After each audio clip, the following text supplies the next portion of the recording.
Hey y'all, I'm coming. How you doing? Welcome.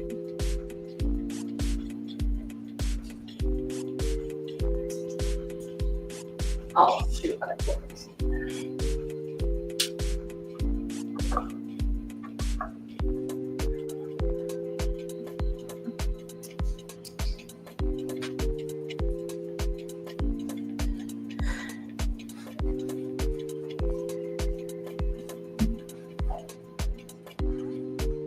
Hey, y'all.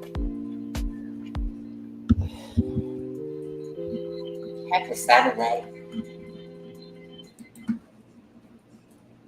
How we doing? Hey.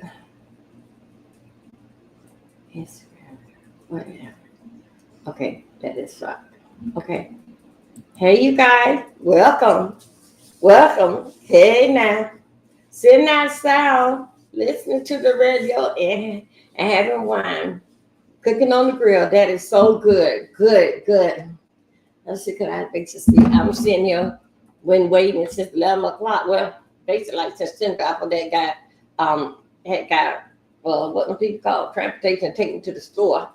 But anyway, they ain't never didn't make it yet. So I just basically like, well, okay, I might well just get on dressed. When I called them, they said they still trying to locate a driver, but that ain't what you said when I called you Thursday, when I had to make the reservation. Okay, how you doing? Hey, Gangsta Vibe. Welcome, big up yourself. Y'all, I'm getting in here. Y'all, let me tell you something. Welcome, everybody. I have other channels that they had surfaced last night. I had 4 channels that surfaced last night that was up in there and was monetized. It just basically that last night when I got off from here, like about 3:30 in the morning. Anyway, I couldn't. I just kept on messing up. So anyway, hopefully today after I rest up, because I really am being out of shape because I'm here. I had to get undressed to wait on for my ride to come because I had to go out to take care of some business this morning. Good morning. But anyway, it haven't come yet. I called back the people, the transportation people. They said that, what did they tell me? They said that they can't find a driver now. If that driver did not show up, that I wouldn't be, the insurance company wouldn't be charged for it. So anyway, how y'all doing? Hey, happy Saturday, everybody. Happy Saturday. I have X in here. Thank you, X, is always coming through. Thank you, Facebook, as you know. And thank you, YouTube, as you know. Thank you. A lot had transpired with my channel in the last 7 days. So you know how when they get you for one, they try to take it out. I don't have nothing to do with what those people, what they come up with and how they doing things. Let them be. Can't compete where you can't compare. I can't compare with them.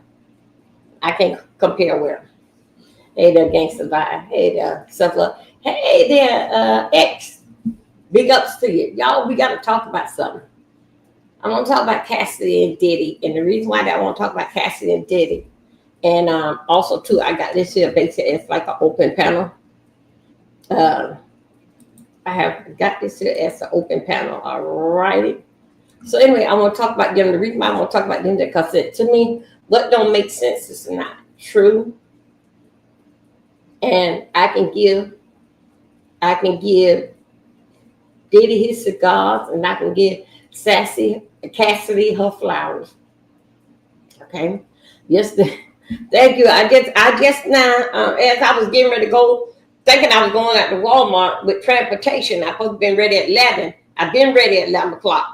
So I just started taking down my hair. It's frustration.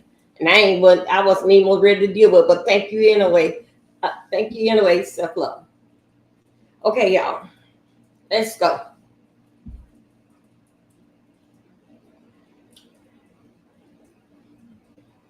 Cassidy, I want to tell you something. You know, I had listened to some videos early morning and also too this morning while I was still waiting, right? Hey, AK Demon, so what you think now with the case? I'm definitely watching but the only people that are actually in the courtroom. Okay, I'm gonna tell you what I think. We're gonna talk about this here. And if y'all need me to drop the link, I'm gonna do it. That's an open panel. Shout out to X. And y'all, I gotta tell you something.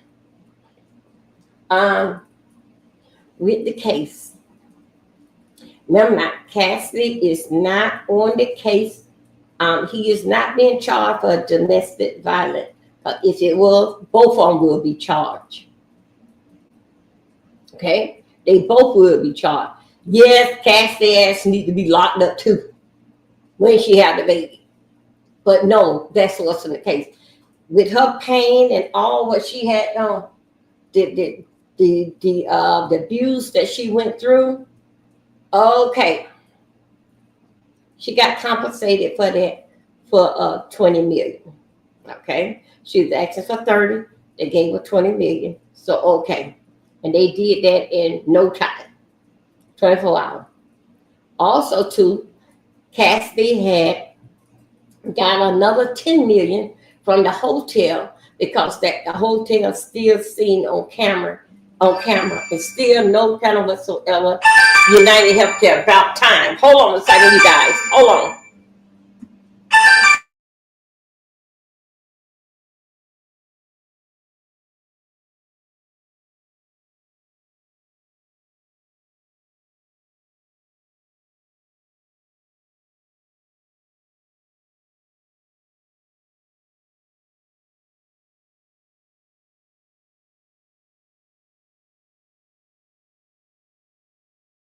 They didn't even say nothing. It came there at United Healthcare, but I'm ready. I'm just gonna have to go like I am because I've been waiting since 10:15. Okay, check this out. Um, I know that my Twitter people, you guys are coming to let's go. Um, with Cassidy, if it was pertaining to domestic violence, both of them need to be going. If Diddy were to play hardball and said do a Jay-Z, come through with it. It will really do turn out a domestic situation. And Cassidy, you could have walked. I mean, Cassidy, you couldn't have walked away with anything. Anyway, with y'all also too. I don't know if y'all heard. I don't know when did it happen. I'm basically going through letting everything play, and then I hear didn't affect what happened to Ruby. Okay, it just didn't affect what her case didn't affect that. I don't know how true it is. I got to go through and see it's other people are talking about, and when did this happen for me to come across with this morning. Now with Cassidy, you know when you got that the hotel gave you, Sean gave you 20 million. The hotel gave you 10 million. Okay, the hotel gave you 10 million because they never did report it.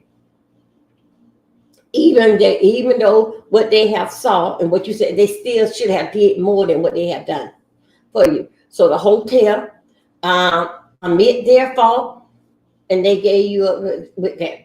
Now, didn't fight with the hotel?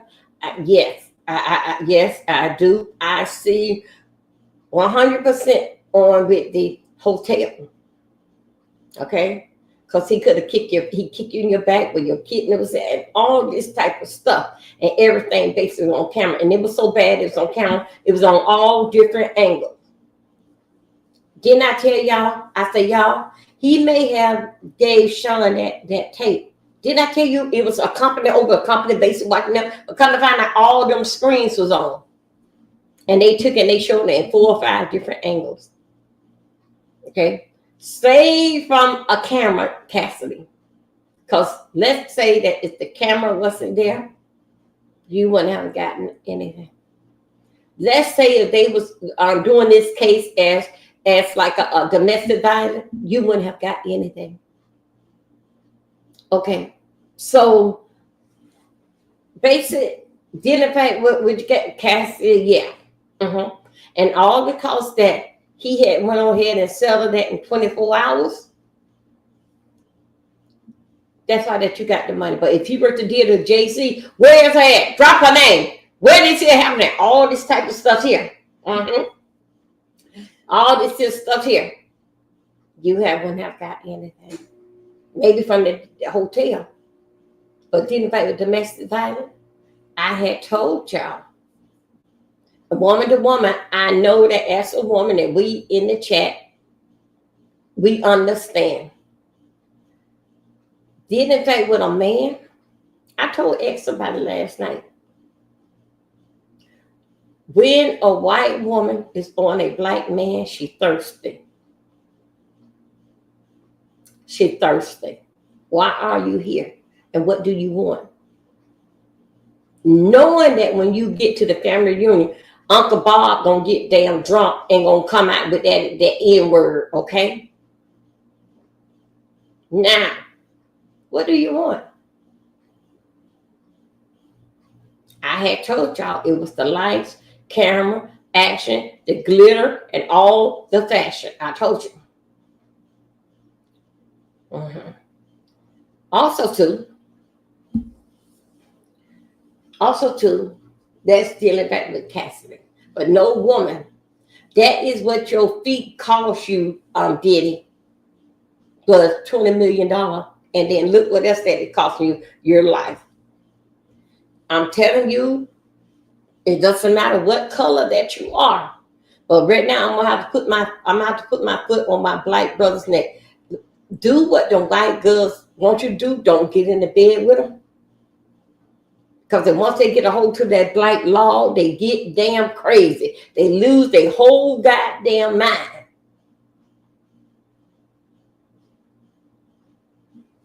Let's go here. And they would do anything. They would say anything. If you don't give them their attention, what happened? Oh, you don't took advantage of me. And I'm an old pole dear. Oh, I'm a pole old white girl. And then you don't did the R word to me. Then after the R word, then you beat my ass on top of it.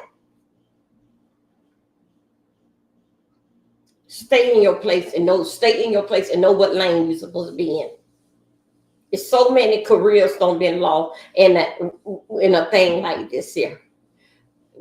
Hey, Yolanda Blue, yeah, we're back. This is what happened to people when others come back. Yeah. Let me tell you something.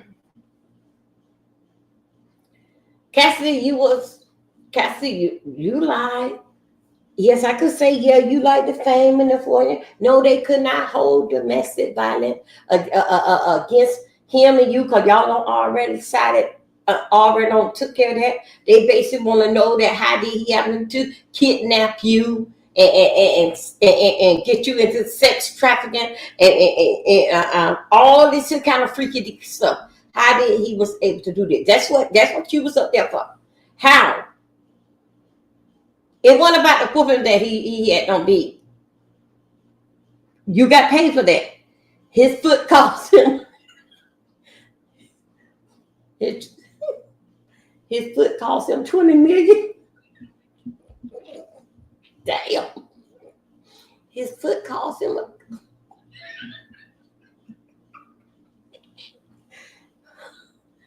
his foot cost him $20 million.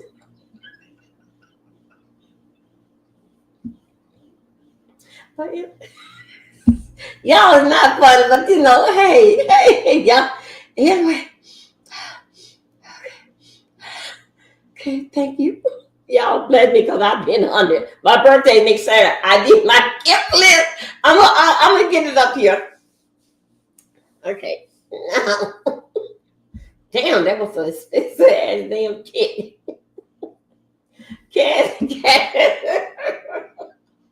Cassie, what happened?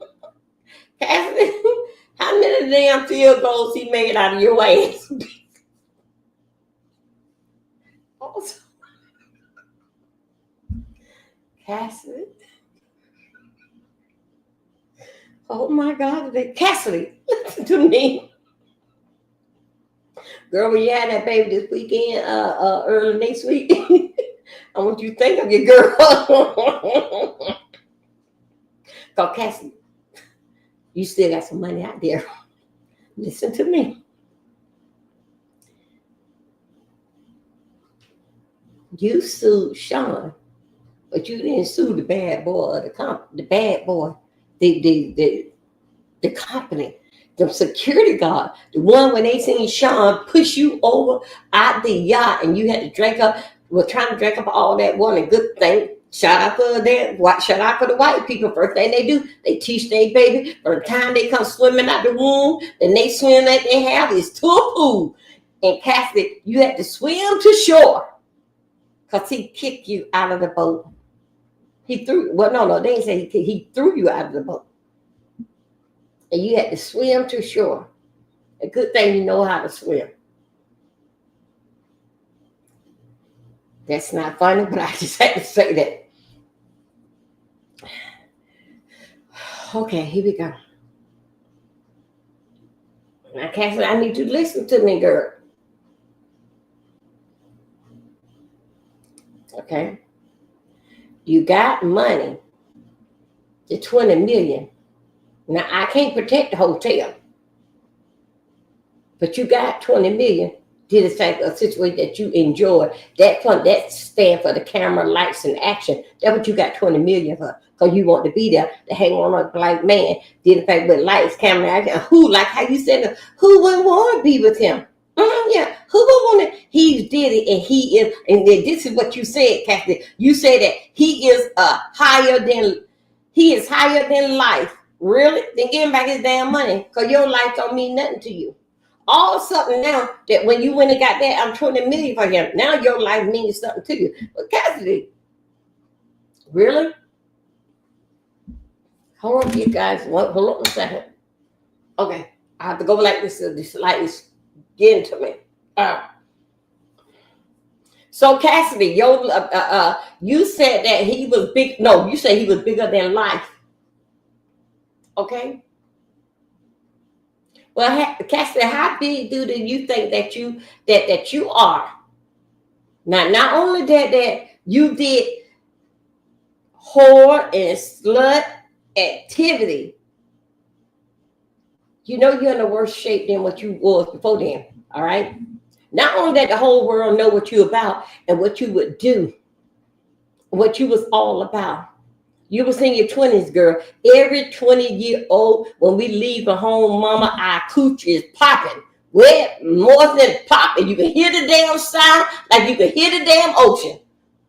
Hold up, you guys. Woo. Women's stuff.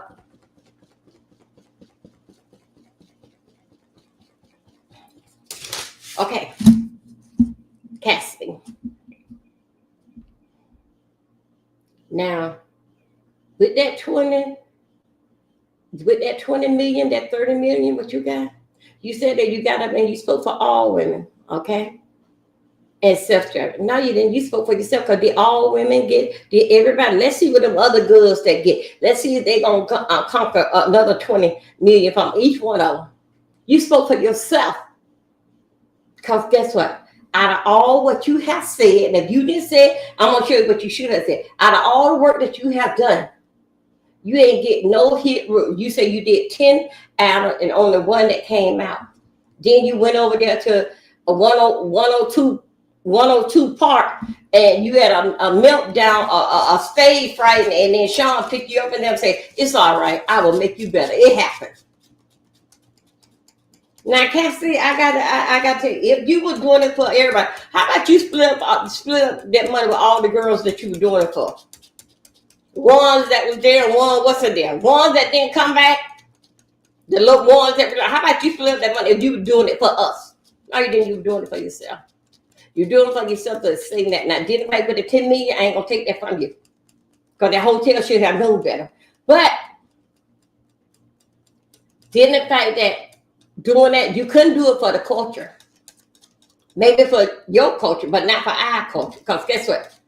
He wouldn't, when it came down to the free call, we know what he's about. Like how you said you went down there to those tunnels. Y'all, I've been looking down there. You said that it smelled so bad to you. You said that how you got from down there. You said that it made you puke. And then also too, they had a dark room. They were 3 rooms. It was changed on one wall. A bed in the middle, then you had some ladies, 2 ladies was down there. They were it was music on, all this here stuff here. Now, right then at that time, Cassie, you said you got the hell out of here because you said, oh my God, this is making me sick. I gotta get out of here. You see that? You could have used that same old thing. So you wasn't, now you wanted to please him. You would have stayed down there as he do his tour until he get ready to come on there. You said that, you said, oh, you said, no, this is making me sick. I got to get out of here. And he started laughing, and then he took you on out. Uh-huh. It was a whole big sex slave shop, and everything else was down there.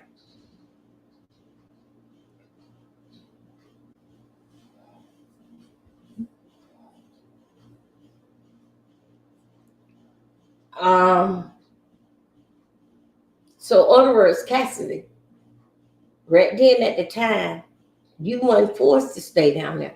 You wasn't even forced to go with him down there. He said, come here, and I want to show you something. You said that he was in the front. You started walking behind him.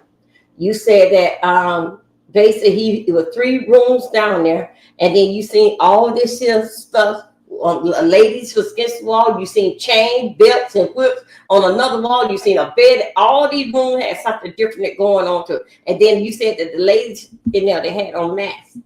So you saw too, and there was some music playing. You said you thought it was someone that was talking. You said, but no, it was some music that was playing down there.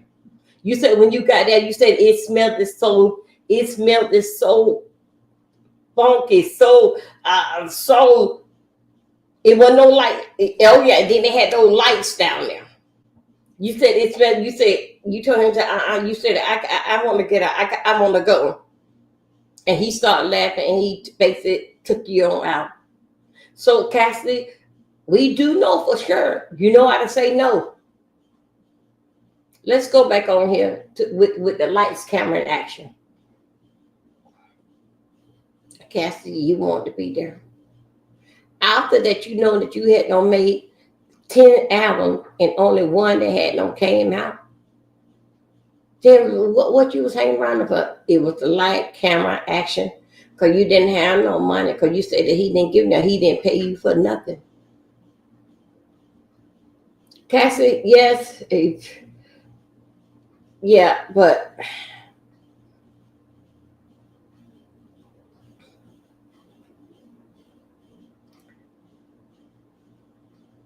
I hope that this don't turn into a mistrial. I hope that this won't turn. I hope that we just go ahead on and get this thing over and what the feds got going. I hope that this don't turn against a mistrial.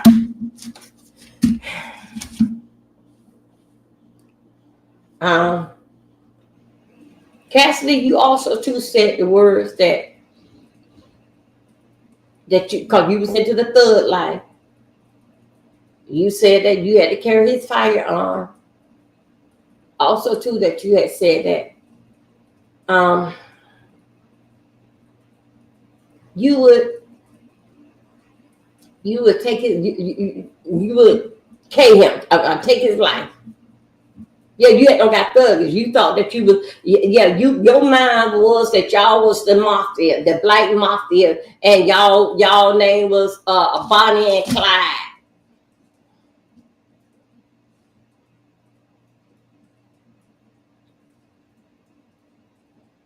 You said Sean said that stay busy. He always wants you to do something. Look, when he said, did you write songs or did them to pertain to song? Girl, he was trying to help your damn career. You wanted to be with him. He was trying to help your career because guess what? If things did not work out for you, if the things did not work out for you, you do know about it. You still got a career and you know how to write songs. He basically was teaching you along the way and stay busy. Because afternoon, not midnight, at noon, you know that Sean turned into somebody else. Nobody don't want to be around Sean Diddy Cone after anything did anything with a 12 o'clock. And 12 o'clock come twice a damn day. So we don't know it is to be the AM. Is it the AM or the PM at 12 o'clock? We know we know that for sure. He is somebody else. Now, Cassidy, you was excited I'm glad. Like how you said that you felt the special. I did the fact that he is bigger than life. You said that anybody would want to be in him, and he chose you. No, baby, he didn't chose you. Uh-uh. You chose him. You chose him because guess what? You got the game all mixed up.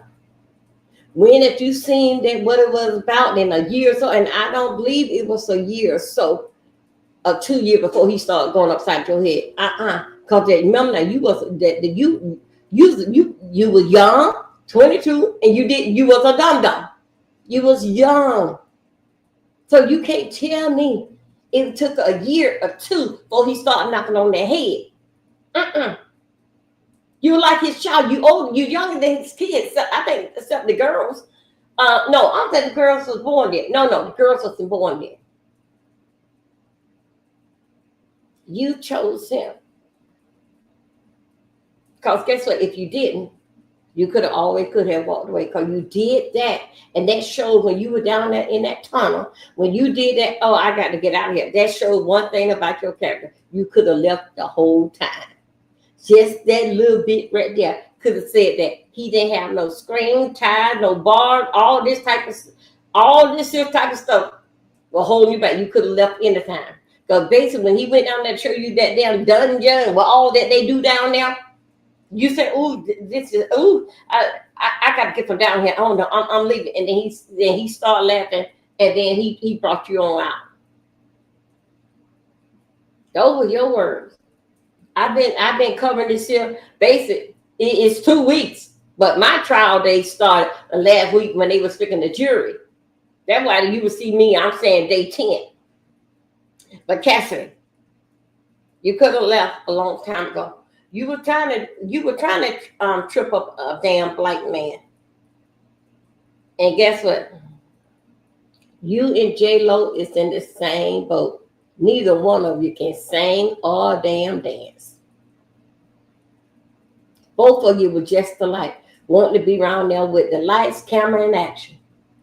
J-Lo jumped ship when she could have left a long damn time ago. When it came with the young lady got shot in the club with that fire horn, and she was carrying it in her bag. J-Lo jumped ship right away. This was not your first time hearing that Sean was a bad boy.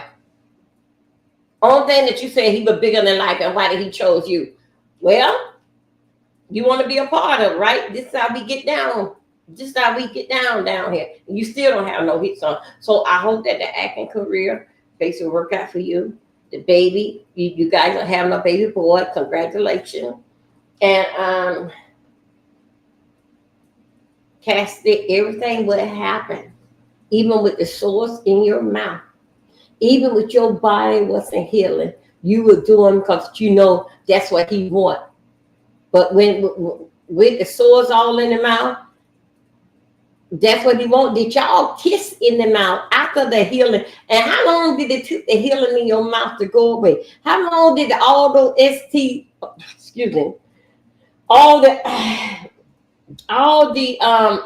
infection that you got?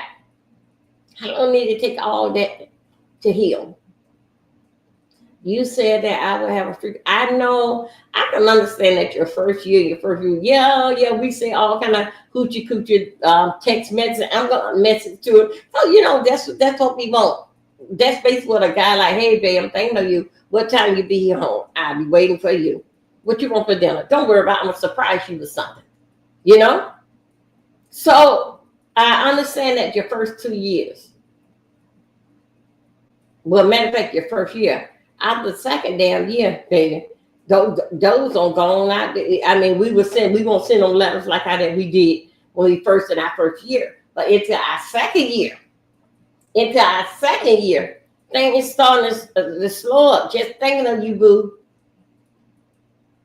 That's the only thing that you had on your mind. That you was not doing it, did in fact, with him. Yeah, introducing the drugs into the game. Yes, I do believe so, that he did introduce to you. Y'all both were dangerous to each other. Now, Cassidy, you told some truths, but you told a whole lot of lies. Because that when I went back over it again last night, early this morning, when you said that when you went down there into that dungeon hole on that tunnel, it smelled all that flesh, and smelled all that funks, all that type that they didn't get no air, no lights down there, no fan, whatever that's going on down there. What did you say? You told me, ooh, I can't take it down here. I gotta go. That's what you said. And then he started laughing and he said, okay, let's go. So otherwise that you lied to her, you could have said that all along. You wanted to be there. You knew right then by the amount of all the songs that you wrote, you didn't have no money. He gave you everything. And also too, what I heard last night, that dinner fight with your parents. Your parents did meet your parents met him, and your parents basically, he did come up, because I wanted to know about it. He did came around your parents. That was his first, it was his first 2 years. Then after all, well, his first 2 years, after the second year, he stopped. Wait a minute. The first year when he met them, and he met your brother and your dad, your parents did not care for him at all. Because they had don't heard. Y'all, I was on other channels last night. Because that they had don't heard about who he is and what he was all about. But guess what? They didn't like him at all. So after 2 years, he started sending your family on trips, vacations and things. Staying month, 2 and 3 months. They basically backed off.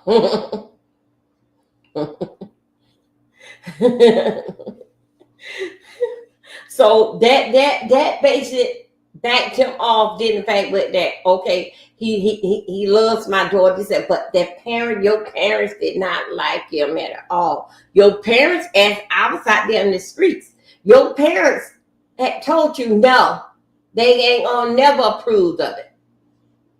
But even when he got you that apartment in New York, your mama was there. He was surprised when he went there to see you in the apartment. Your mama was there. That's what she basically met him. And she, even though that she told him, oh yeah, she even told you about what type of person that he was and all the crime, all this type of stuff that he was doing.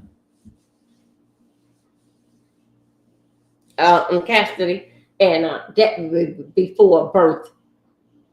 That was before birth. Your parents already knew about, but they never thought that their daughter would get hooked up with this guy. You put the parents through a whole lot, girl. Especially for not to come out. They never get no Grammy, because guess what? Because he see that you was on the about to be there in the fashion. That's the only thing that he known you about. So guess what? You did not have no kind of way that, yeah, you wrote songs. That's because he told you to write them. Keep yourself busy. Because just as sure he turned his back, you was what we call a hot ass. You were very, very hot in the ass. If you cannot find him, or you hear that he with somebody else, go ahead. You go and screw somebody that he know quite well. Everybody who that you screwed around with, it was his friend that had some kind of association with Sean. So that's how you got him back by messing with the people that close up around him. You did that. You was causing his car to get blown up. But it's still yet. I have to look at some more receipts saying that somebody was out walking a dog, and they seen him running from the car, or he seen somebody look something like him. I have to see that. I have to see that. Did someone was around and saw him 1 or 2 o'clock in the morning while they was out there jogging, or either walking their dog? Did they see him actually do it? Because of what you going by, what he told you. I can tell. I told people a whole lot of things. Don't mean necessarily that it's true. Because it happened. Don't mean necessarily be. It may be somebody else was after that nigga ass too. Okay. Everybody that you got yourself messed around with, They were all friends with him. That's how that you got Johnny Be Good, the trainer, because he the one was sent over to train you, did in fact with Sean after you don't have a freak out to build your body back up. But you said that y'all did that quite often. But then other words, you wait a minute, Cassie, you're lying somewhere and nobody won't catch you at this. You said that y'all did the freak out every week, all the time. They're just doing okay. If you did that, and then after the freak out, then it take you days to heal. Then you had to get your Cassie, something don't make sense. Okay, Cassie, this is what you said. With the freak off, y'all do it and y'all go like for about 3 or 4 days at it. Then you said then your body had to heal. You'll get a massage. You'll get your IV drip. You take more pills. You go to the gym. Do you do all that in the same day? Go to the gym, IV drip, get a massage. What else you do? Get a little rest and sleep when you wake up. Cause you've been at it for 3 or 4 days now. Cassie, I got to get this in more. I know what I'm trying to say, but I can't really do the word. Cassie, what don't make sense is not true. And then also too deal with your cycle on. A woman have a pride about themselves? No, man, they ain't playing in that. Better enough, I have to pull a plug out of it. Come on, man. Come on, girl. But this is all what you're trying to say, that he had control of your life. But then, baby, you came out for you almost shut it down yesterday. What control when he had when you were down there in that tunnel? You saw them later and seen all them belt, chain, everything hanging from the damn ceiling and from the damn floor. You said you got that. You said that. What did you say? You said you finna get the hell up out of here. And he saw that and he said, "Come on." And he let you on out.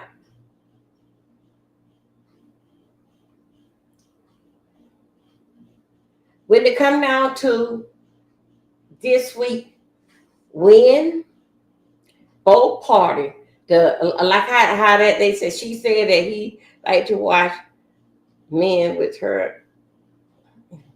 Yes, she did. Yes, she did say that. Oh, yes, she did say that. Cassie, you was high on drugs. And your cycle, excuse me, I'm sorry, y'all. Your cycle didn't even bother you.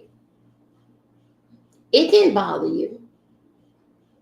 Because as a woman, and we don't get no other time but that in a month when they're having damn sex. We get 5 to 7 days, or some get 3. 3, 5, 7 days off that we can basically build back our body up. You say you didn't get that time. It was going on every week, and every week that it goes on, you said it went on for hours. Yeah. I think too many drugs, yes. Did Sean was the pill mill again? Yes, because his name was Frank Black, remember? Also, too, with those pill bottles. A pharmacy cannot fill no prescription unless a doctor write them. Who would the doctor write needs your prescription? See y'all, it go a little deeper than this here. Let's put Cassie over there for a minute. Who was the doctor? The prescription, they took the prescription bottle at the hotel room.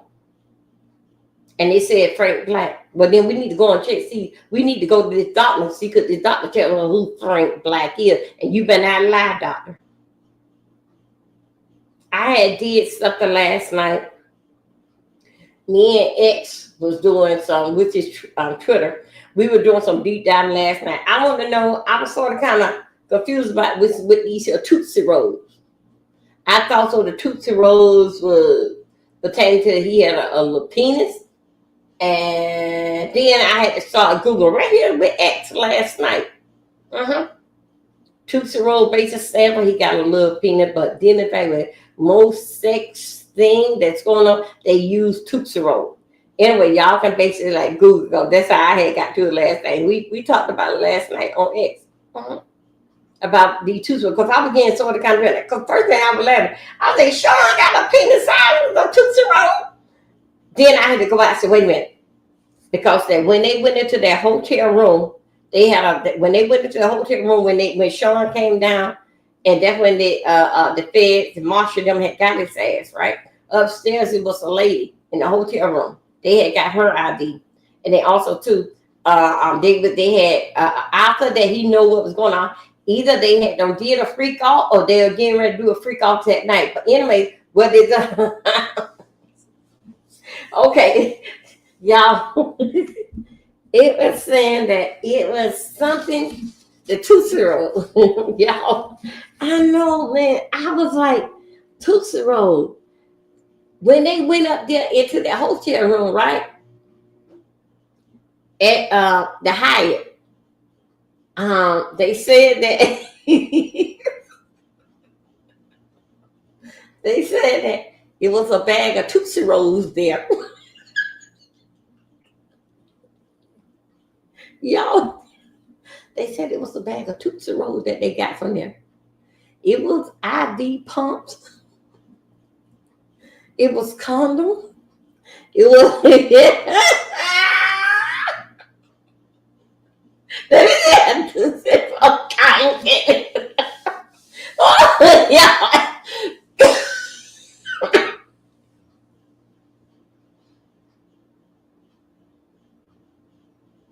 Y'all, think about this here.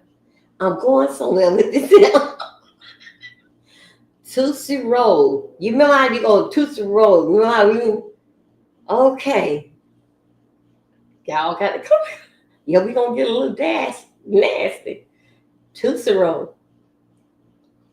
And so with the woman, when we there, the woman is in the middle. This is her lips, right? So cotton candy, and let me see that Tootsie Roll, right? That is, I just now realized, yeah, that is a sex thing. Because that, remember now, your lips is here. And then he got the penis. It's that Tootsie Roll. That Tootsie Roll. Yeah, I'm getting it. Yeah, that is a sex symbol. That is a sex thing. I just now, when you jumped in, I said, wait a minute now.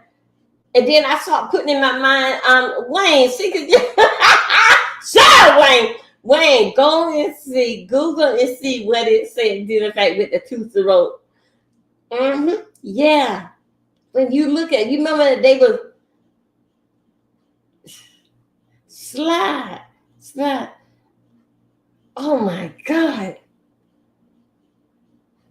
What the? Oh my God. Y'all, could you believe this here? That was a sex song. Yeah. Damn, man. How long that been? Like about 20 years ago? Juice Roll, this 99 South. Cotton candy. Let me see that Juice Roll. Couldn't take it. Juicy Roll. So, yeah, Wayne, yeah, go and see. Yeah, I had Googled it last night, and it was saying something different like sex right now. Listen. Yes, it is. Oh my God. Shout out to the dirty mind of AKD. Okay.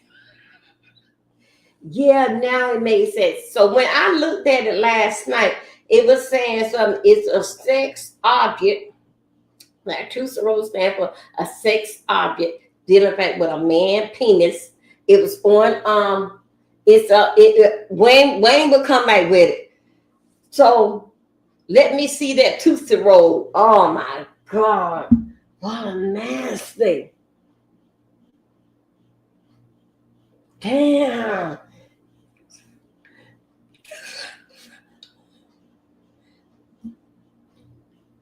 Oh my God. Damn. Yo, we are. Yo. Yes. Now we know.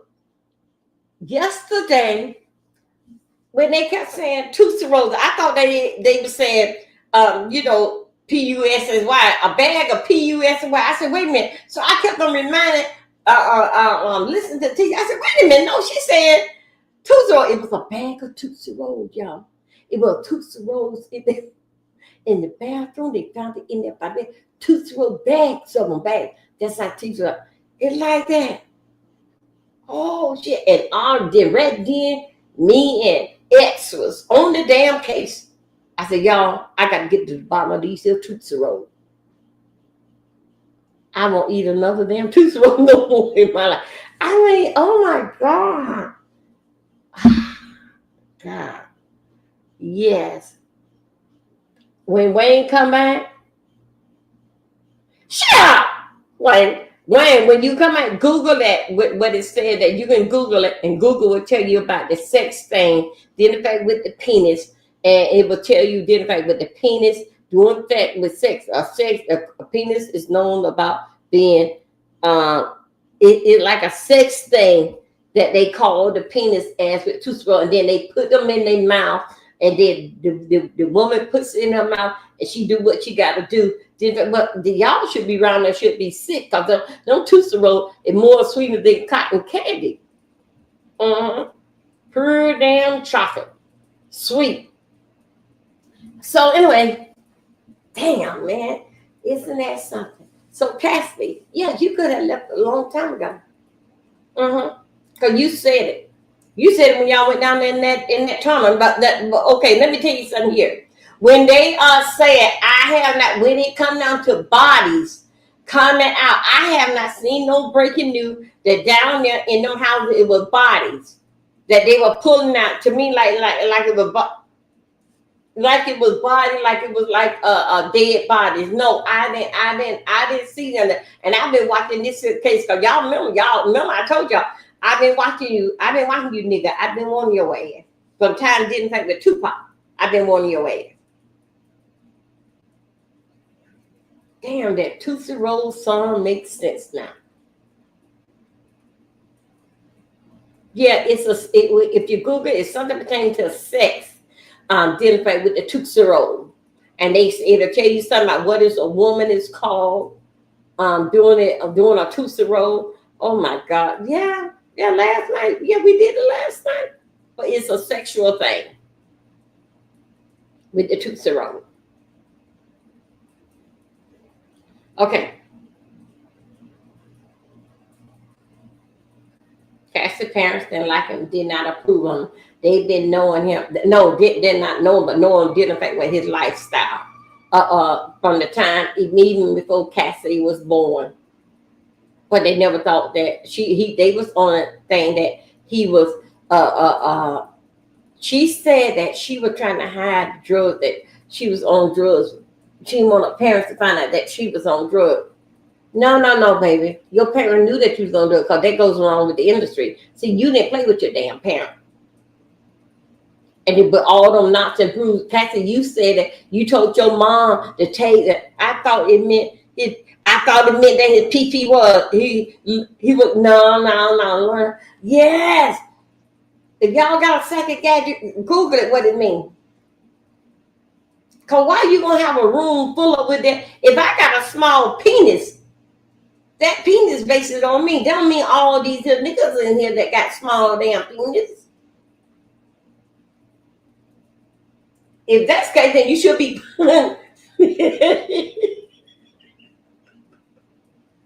you should be putting big old black pipes everywhere.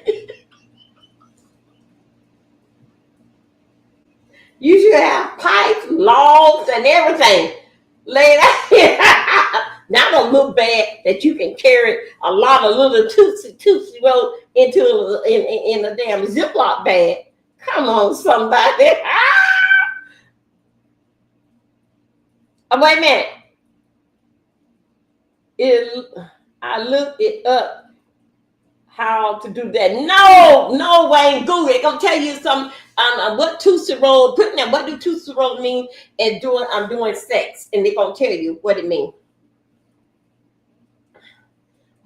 Not the damn. They're gonna tell you Google. What do Tootsie Rolls mean doing sex? And then it will tell you what it means. Okay, so anyway, so let me tell you.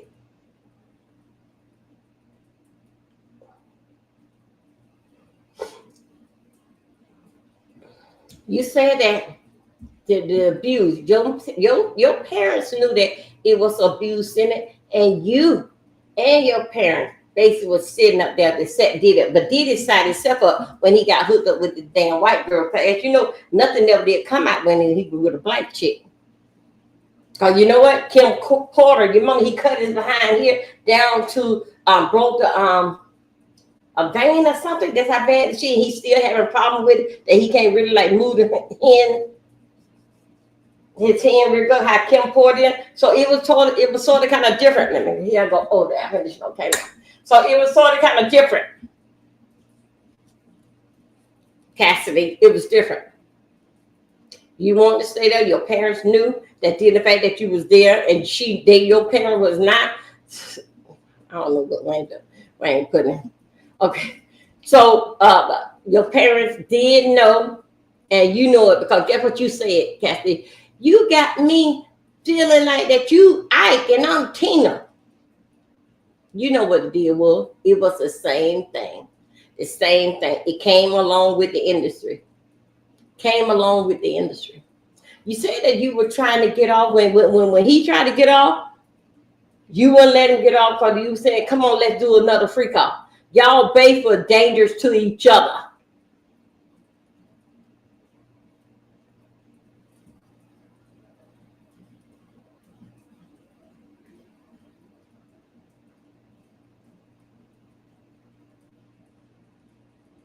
You were dangerous to each other. When one trying to get off, the other said, come on, let's do a freak off. I got some more bags of pills and drugs for you.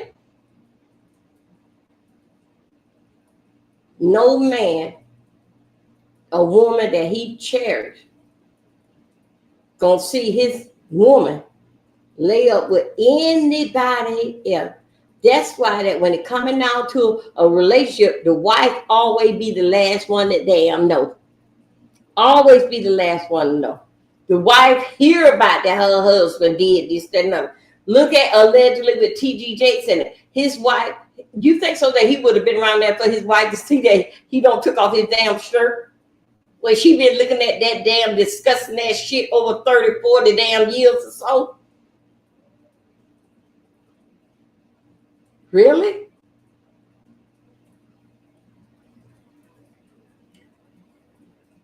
T.G. Jakes, and do you think so that his wife went with her husband to a freak all wearing a damn slip?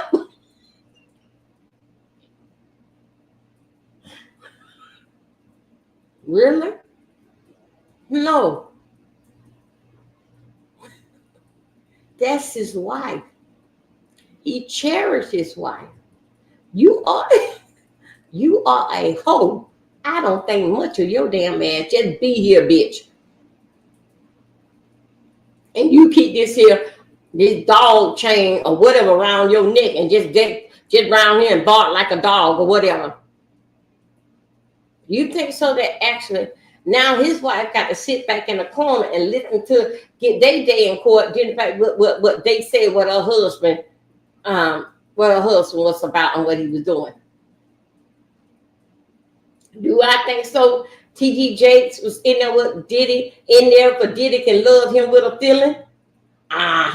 Do I believe T.G. Jakes was around that barn with them young girls? There? No, I don't think so. I don't think so. But then the fact with the boy toys around there, I do. Because guess what? If T.G. Jakes was around that barn with a white girl, she would have been on damn toad by now. If it was a girl, it had to be a black damn girl. Because we won't say nothing. Because we gonna continue to come to the barbecue. Our ass ain't around here playing like a Candy Olsen, like that we too good to be this and we too good that and we don't. That's why his wife got to standing by him. Not only did it with all that done bit, because guess what? I never seen my husband. My husband would never. That's how a man protect his wife or his woman. You wouldn't be nowhere around.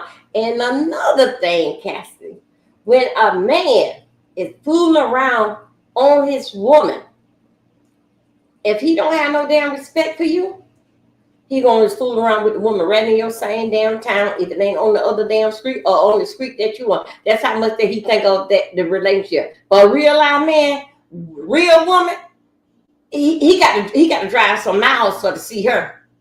Cause guess what? You can't miss up the two compared to my wife and my woman. They definitely would never know one another. But if he don't care nothing about your damn ass, and he know that his wife would get down with your ass, you will be on the next damn street. Or if you ain't on the same damn street.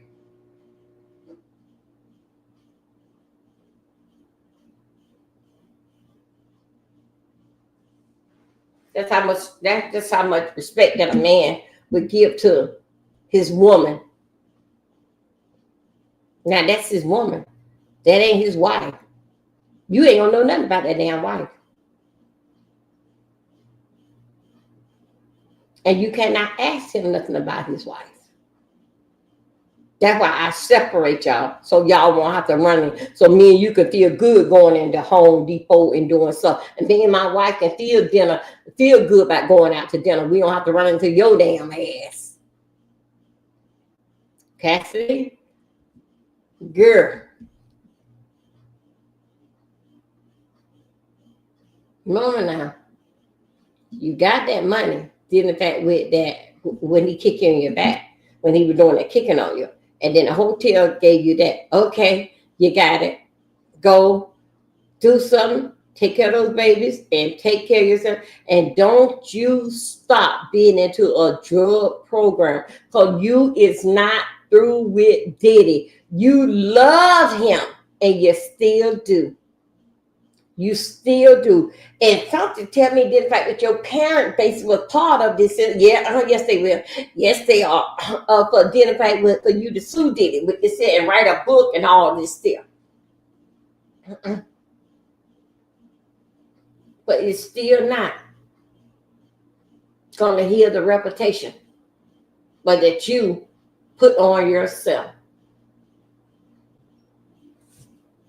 The lights, cameras, and action didn't put it on you. You put it on yourself because you want to be there. You could have been on walked out.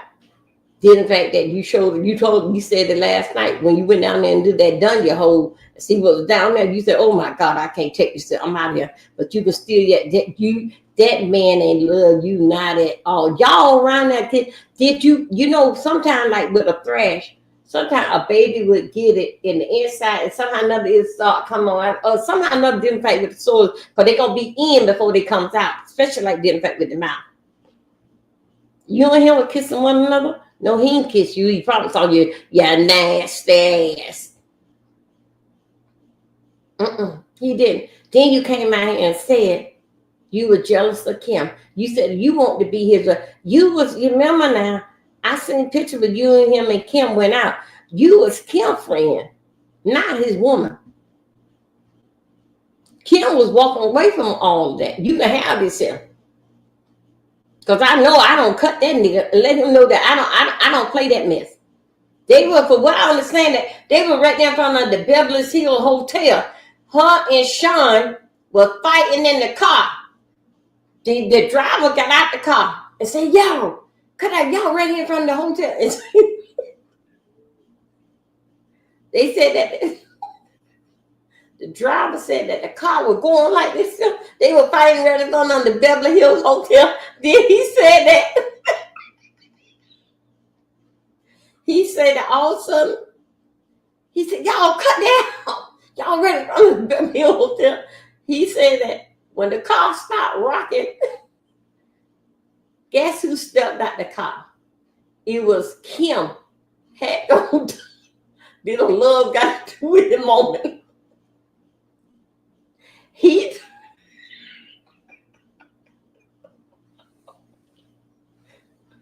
a minute. He said that he was the driver, right? He said that.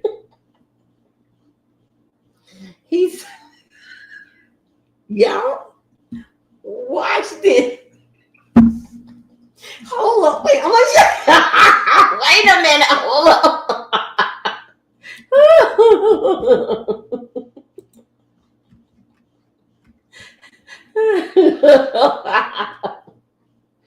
Okay, let me go here. I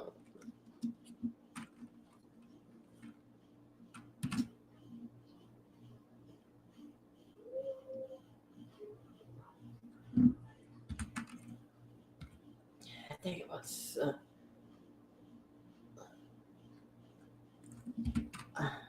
I think it was Matt. Hold on a second. No, no, no, no. Well, hold on. Let's see. Let mine see. Hold on. This year show somewhere where I was at last night. Let me see. Could I find it? Oh my goodness. Okay.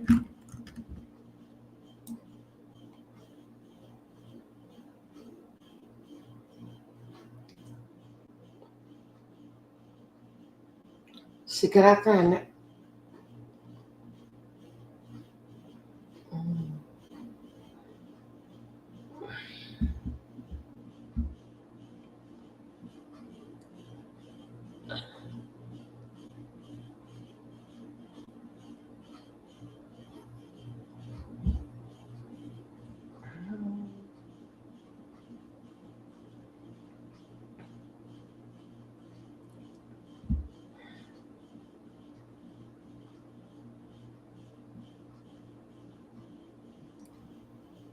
Okay, hold on a second. You guys, let me call them back up.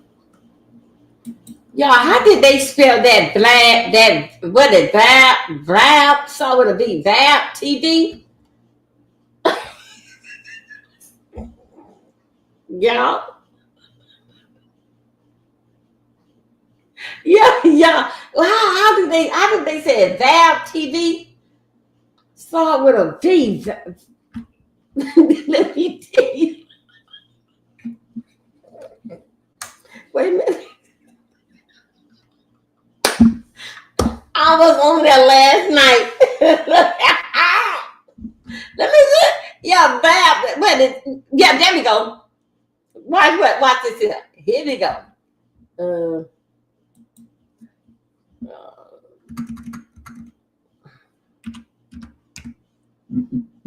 okay.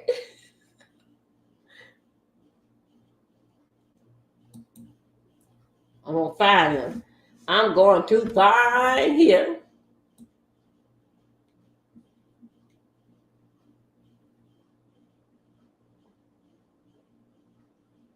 Let's see. Where is it? Good little guy was that?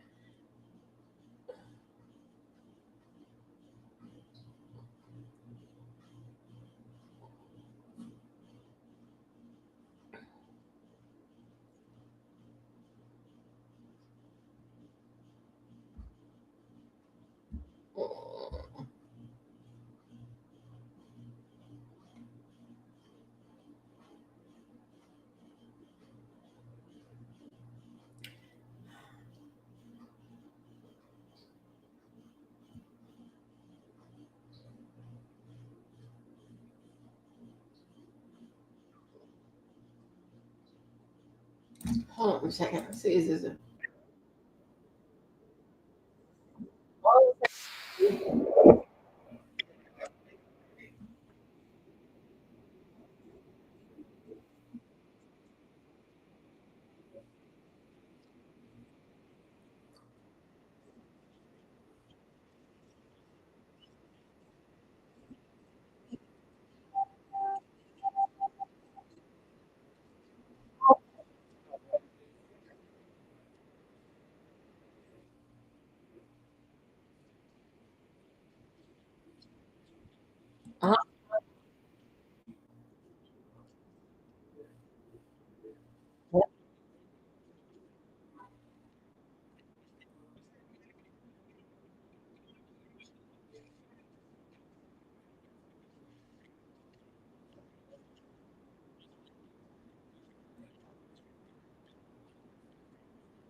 Okay, wait a minute. Let me see. Wait a minute. What's that? Okay, I think so. Okay, yeah, here we go. Wait a minute, you guys. Wait. Oh,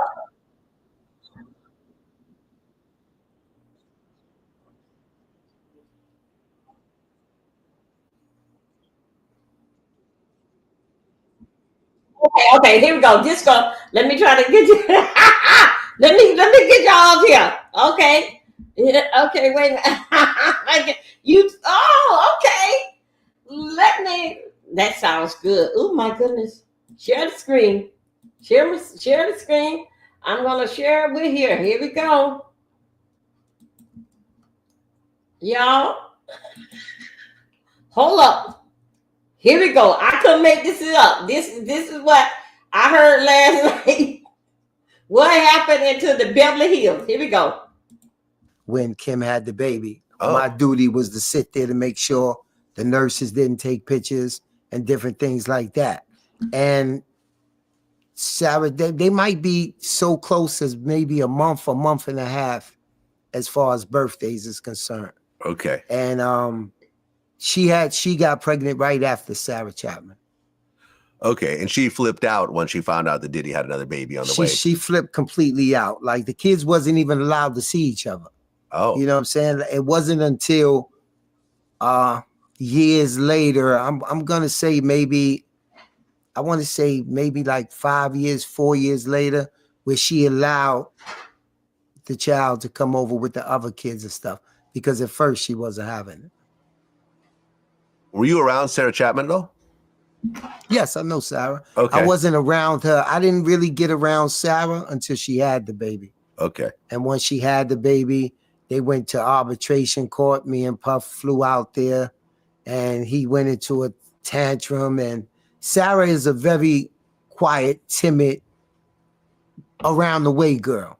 You know what I'm saying? She wasn't after Puff for the money or anything like that. And that was what really seemed that he liked. And he told me one day, he said, you know, Sarah, it's okay because I give her like $5,000 a month and she happy. So it wasn't about what he felt she deserved. It was about like, oh, I could just lowball her and she's okay with it. Was there any drama between him and Sarah? Just the only time that I seen the drama was when they had the arbitration. Okay. So Diddy has like 3 kids in the same year from 2 different women. Mm-hmm. And right around that time, according to Cassie and her lawsuit, that's when Diddy started to really press up on Cassie. Right. He started pressing up on her. Her first visit to the house, we was all in Miami. She came with Ryan Leslie. Mm-hmm. So when she came with Ryan Leslie, this was all business. And it was when she was there for 2 weeks with Ryan Leslie that Diddy started looking at her like, oh, wow. So I knew right from there that it was going to be a problem because he told Slam, Slam was his producer, who brought Cassie into play. Yo, you got to meet this girl. She's such and such and such. She's Ryan, da-da-da. So when he came, he said, okay, next time, have Cassie come by herself. So when I seen Cassie 2 weeks later by herself, I said, oh God, why did he allow this to happen? Like I would never allow my girl to come out the Diddy house by herself. And that was all she wrote. Right. Because in the lawsuit, it said, you know, that year, Diddy picked up Cassie from her apartment in Manhattan in a blue luxury vehicle. Cassie was surprised when she got into the car because Diddy was already high. He handed her a pill and told her to take it. When Cassie asked what the pill was, he dismissed her and said that she would like it. She later learned that it was ecstasy, something she had never tried before. And that was the first time that Cassie claims that Diddy got her high. Okay. And you said that everyone took ecstasy in that crew. Right. That was a regular occurrence. Right. Okay. Later that year, right around fall, Cassie claims that Diddy paid a promoter to create a fake flyer for a party that Cassie was supposed to be hosting. And that basically allowed him to make an excuse for Cassie to fly out to Miami without Ryan Leslie. Okay. During that trip, Cassie claims that Diddy gave her tons of drugs, kept her high throughout the whole weekend, and that was the first time that they actually had sex. Okay. Do you remember that weekend? Were you around? Yes, I was around. Okay. Do you know about the fake flyer? I don't know about the fake flyer, but I do remember when she came back and they went out to the club a couple of times. And it was a couple of times when they would stay in the studio to 4 or 5 in the morning. I wouldn't be allowed to go to bed until they left the studio. And, you know, being nosy, we all would just stay around and kind of watch and say, yo, how long do you think it's going to be? You know, how long do you think it's going to take before he breaks the safe? That's that type of conversation. And then we all realized when she didn't stay in her room one night that we said, okay, this is it. Right. And the two of them started to become serious.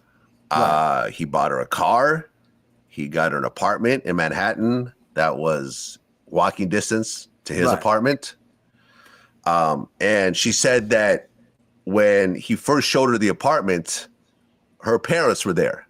Right. And, you know, they're a little skeptical, but they were proud that their daughter is doing well and she has this nice place. And, you know, she has this, this rich boyfriend, and, you know, she's doing well financially and pursuing her career. You were around her parents at all? Yes. What was their overall vibe with the situation? I would say that at first, like you said, they was kind of skeptical. They never really accepted the situation, but they wanted their daughter to be happy. So the father was very quiet. The mother would be around a little bit more. Her brother would be around. And at the beginning of the relationship, it was like a watchful thing. But, you know, Puff has a way of sending them on trips and doing everything else for the family to ease it.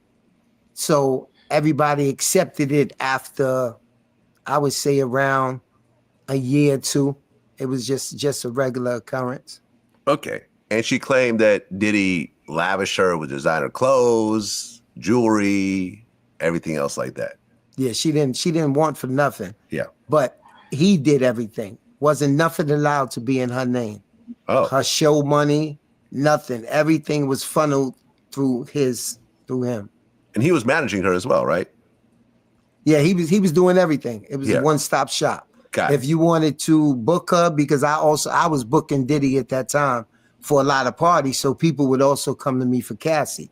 So I would have to go to him.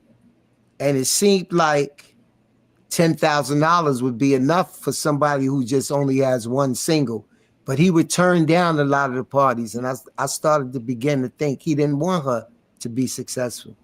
Because he would be like, no, that's enough. Go get 25. I'm like, go get 25. I can't get 25 for her. And I think she started to catch on to those type of things. 2009, she shaves the side of her head. You were there when it happened. Yes. Describe that whole situation. It was basically inside a club, and it was a lady standing up over. And I kept seeing Puff looking up. And I'm saying to myself, what is he looking at? What is he looking at? And then I think he had somebody, one of his assistants, say something to the lady. And then he told Cassie, yo, you going to get that haircut right there. You going to get that. And Cassie was just like, okay, pop. You know what I'm saying? She used to call Puff Pop.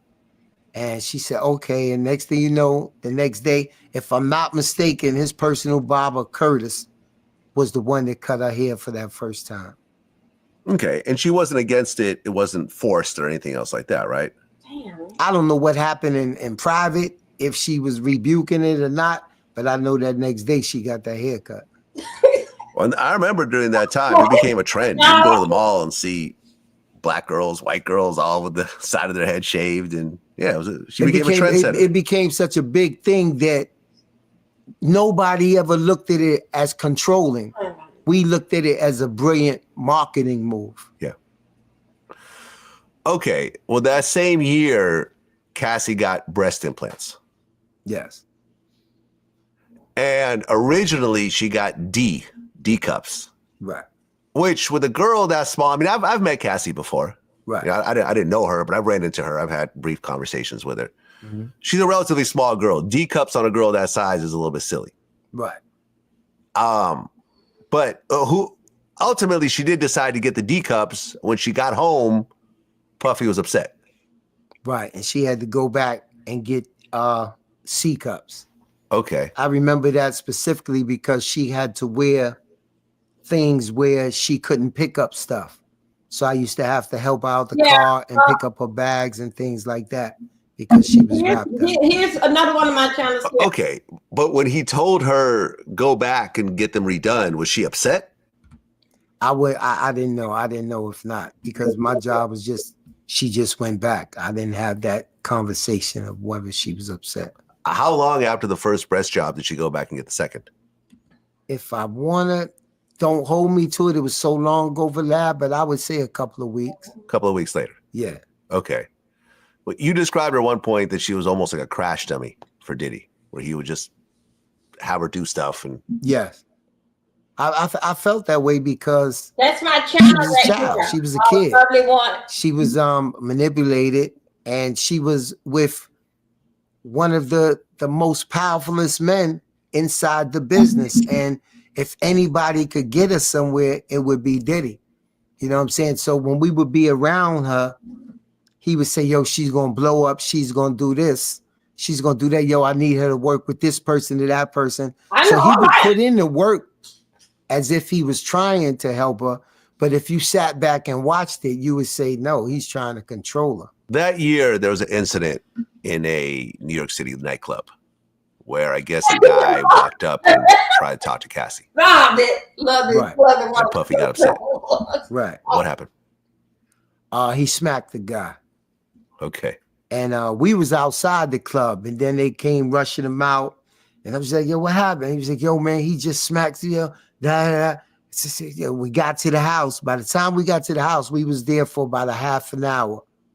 And then he got the phone call that the guy would not press charges if he brought him down $30,000. So we went in the safe, got the $30,000, and they went and took it down to the guy. And you never heard nothing else about it again.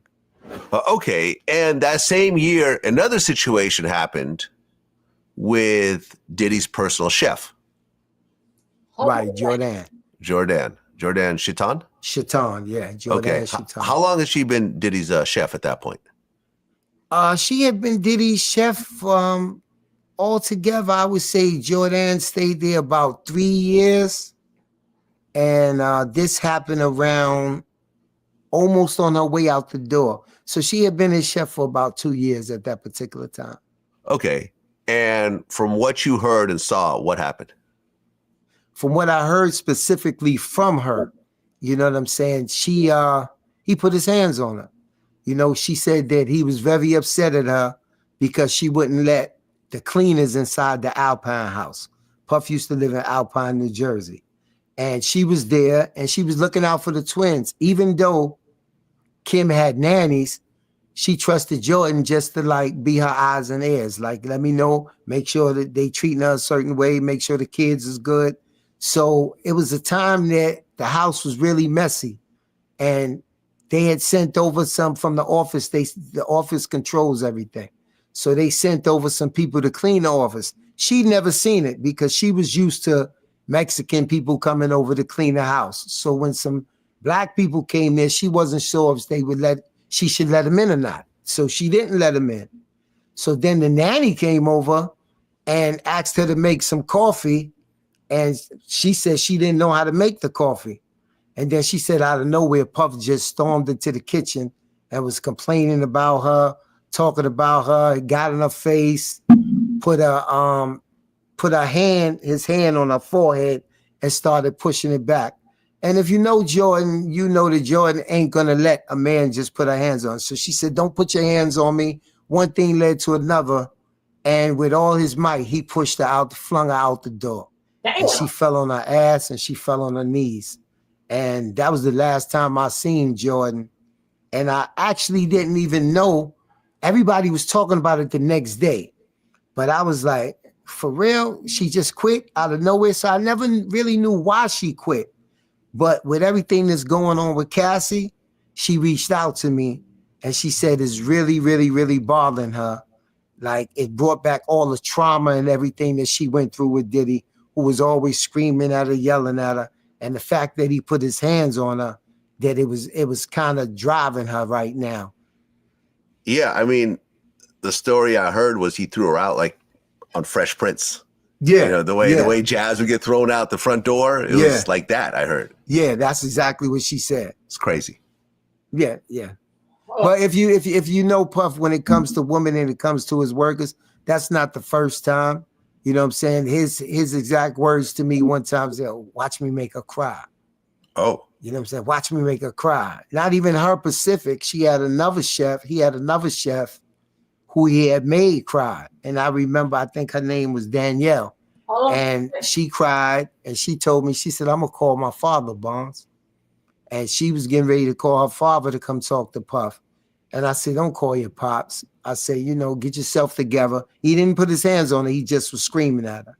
And I said, just get yourself together and think about it. And she had the day off. You know what I'm saying? She went and got herself together. And then the next day she came back, but she didn't stay for long. You know, it was like she had to get herself together and get a new job and she left. But he specifically told me, yo, watch me make her cry. He got off on that. So he liked to hurt women in a way?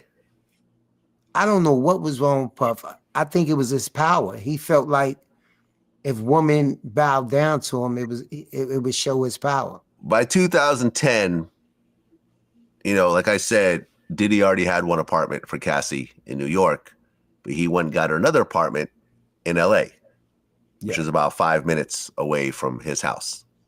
You knew about that apartment? Yes. Okay. So now she has 2 apartments. Right. And she said that, you know, over the, you know, a few years that Diddy introduced her to a lifestyle of excessive alcohol and substance abuse that required her to procure illicit prescriptions to satisfy his own addictions. She said Diddy would have pills and other drugs in the open like candy. And at first, Cassie was given prescriptions that he had gotten from his doctor in Miami, but eventually he ran out of pills, so he demanded that she would get her own prescriptions in her own name and then give those pills to him. Hold up, you guys. I want to tell you something. Dealing back with the pills. Y'all, let's see if I hope he goes just because he's a real book. Yeah, let me tell you something. Dealing back with these.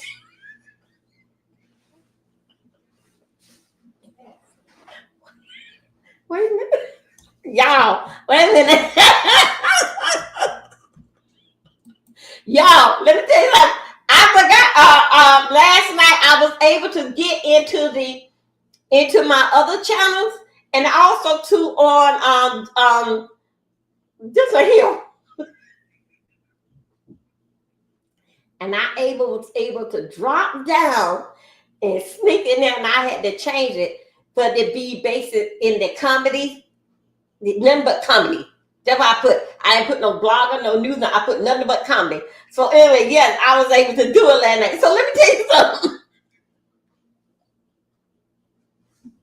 Wait a minute. Florida. Y'all know I'm from Florida.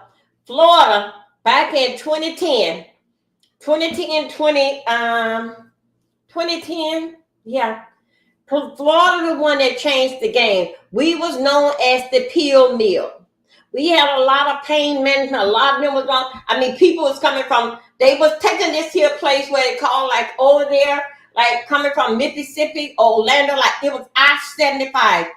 That was the road that you can get in there and with the doctors. I think somebody must be able to pay the doctor like $400, and then you fill the prescription, whatever it was. Anyway, yes, that was the going thing in Miami.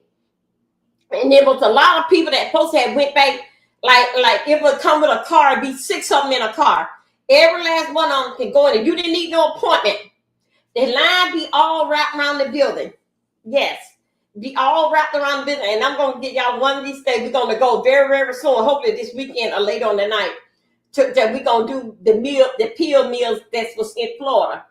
Okay, so basically the doctor get $400 and then you pay for your prescription. Whatever the drug man that coming from, whatever the drug man that basically send him, he will pay for them in a hotel and the gas and the run car and all that. Just bring him back the pills. All right. But anyway, okay, I'm sorry, Mama. Yes, please do. Yes, I'm gonna show you how to peel. How that they did it in Florida. Florida one that shut it down all over. That it was hard to get because Florida was known as the peel meal. You take I-75, those that coming from Mississippi, they even came from New Orleans, all them basically what we call on the West Coast. They always take that. They had so many state troops out there, they're catching them left and right. Then when they were so happy to get the pill to that, it was a plaza. People in the plaza got like stores, a hairdresser. But these people that sat there all night took up the parking space. So anyway, the pill mill, the boys that came from out of they was from Naples, Florida. Opened up a big old thing like it was a gym. That's how big the building was. Nothing but did fact with doctors and pills. Nothing did fact with doctors and pills. Then people was dying in their car right out there in the parking lot because they don't took the pills and everything, every drugs that you want. You go right down in Florida, you go right down. They had it even going down to West Palm Beach. Some rich guys did this here. Their dad was very, very rich. And then, but guess what? They were so damn rich too that they ass got kicked out of damn school. That's how rich that they were, that them two little damn punks got kicked out of school. So they went on ahead and got in with their doctor and told their doctor they'll break them off and all this type of stuff here. We're gonna do a deep dive of that. I'm gonna show you about that. But I want you how we had got this here is that I was trying to teach them, damn boy, I don't know what's going on there. I'm flashing so bad. Way how that we had them got here because I wanted them to know that the difference between Cassie and Kim Porter, the difference between a white woman and a black woman, a black woman would cut your ass. Let's go right here. Let me see, could I find it? Here we go. Let me see. Shakir ended up, I don't know if he was managing Jeezy or heading his career, but everywhere Jeezy went, Shakir was there. Yeah. So we would bump into him in a couple of times and Puff would just be on point. You know what I'm saying? Shakir would give me a little look, but never a hard stare. It was like he was scared. Okay, so there was some sort of tension between the two. Yes. Okay, hold on. Okay, now let's but the situation. Let's go back. I want y'all to hear the part. Yeah, 2003. And before then, you were locked up in Rikers, right? Yeah. Okay, and shout out to my man Tony Yayo. Remember in our interview, he mentioned that you held him down while he was out there. Right there, no question. Yeah, that's my man right there, regular guest. Okay, so you get out. And I remember you mentioned this, I think, on the Danza Project, where, these days security's treated a little bit differently. You try to get the guy who's probably law enforcement, maybe a Navy SEAL or knows how to use weapons and situations. But back then, these guys like Diddy would basically get a street guy who was known that could, de-escalate situations with other street guys. Is that accurate? Yeah, that's accurate. Okay, and you were that street guy. Yeah, I was that street guy. That everybody had that. Everybody had the guys around them that they could move around the city without no problems. It wasn't law enforcement back then. Wasn't no cops. It was, if I'm uptown at the Rucker, we're going to use that as a perfect example. Bad Boy had a team at the Rucker. You want to feel comfortable coming up to the Rucker. You want to feel comfortable coming up to Dykeman. And they're not going to respect police like that, but they'll respect, he just came up there with Bond. Oh, okay, cool. So, yeah, that's the way everybody rolled, no matter what city you lived in. Right, because wasn't it right around that time that Wolf got killed? No, Wolf got killed. Was it 2004? Like 2005. 2005. Okay, a couple years later. Yeah. Was Wolf around during this time? He was around, but he wasn't around. He was in Atlanta back then. Right. Because I remember distinctly Wolf told me, he said, be careful. So I came on basically right after Wolf had left. Aha. You know what I'm saying? And one of my friends that just came home from jail doing 10 years, full body, and he was with Puff every day. I was with Loon. And then Uncle Paulie asked him one day, yo, who want me to be with you all the time?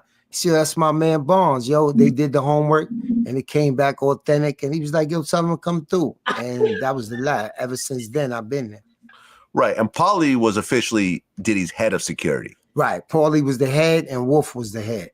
Right. And I guess Paulie would be with Puffy in New York. And I remember I used to see the two of them in New York all the time. Like he was right there with Diddy. Right. But when he would travel out of town, that's when your job would kick in. That's when mine would kick in. Yeah. Every time we got back to New York, I was off because we might be out of town for a month, 3 weeks. You know what I'm saying? That's when he had the Sean John building uptown. So I would be off when we got back. Okay. So you joined in 2003. By 2005, an incident happened with Kim Porter. Now, Kim Porter had been dating Diddy since 1994. They ultimately ended up having 3 kids together. At the time, in 2005, they just had one child together, but they had a very tumultuous relationship. I remember Kim did an interview with Essence, and she said that Diddy would call her 50 or 60 times a day. That, you know, she said, it was like my life was not my own. He was very, very intrusive. And I remember I did an interview with the actor Michael Jai White, who was friends. Well, his ex was close friends with Kim Porter, right. And they'd be around. And he said that these phone calls would constantly come. They'd be hanging out, having drinks, and suddenly Puffy would call. She would have to go to the other room, argue with him, and so forth. This was at a time where he was really back and forth, really wanting, I guess, I feel, to get back with her, but it was just chaos surrounding this dude with Kim Porter. Yeah. And we'd all be me, Kim, and my ex at the time. I don't want to mention her name. Get her dragged into here. Like Kim would be on the phone with him a lot. So there was a situation on a yacht. Right. You weren't there, but you were around. Right. Definitely. So what was that situation over? I can't tell you what the situation was over. I took them to where the yacht came and picked them up at. And Puff said, I don't need no security because it was just personal friends getting on the yacht. And then I picked them up when the yacht came back. And I seen Kim nose taped up. And it was whispers all around the office of everything that happened because his assistants were there and they was talking about it. He tried to say that she hit a table, but everybody in the office and everybody that was immediate around him knew exactly what happened. Okay. Did you know what the argument was over? Because there was rumors that it was over Shakir Stewart because she had dated him before. And there was a story at one point. There was a wedding, L.A. Reid's wedding. And I guess Shakir was dating. Shakir was there. Yeah, Shakir was there. He was at the time dating Kim Porter. And they said that, you know, Diddy allegedly broke a chair over Shakir's head, left him bleeding there. He had to have stitches. You know, Diddy threatened he was going to kill him and so forth. You know, Shakir ended up committing suicide, you know, later on in 2008. Do you know about this story with Shakir?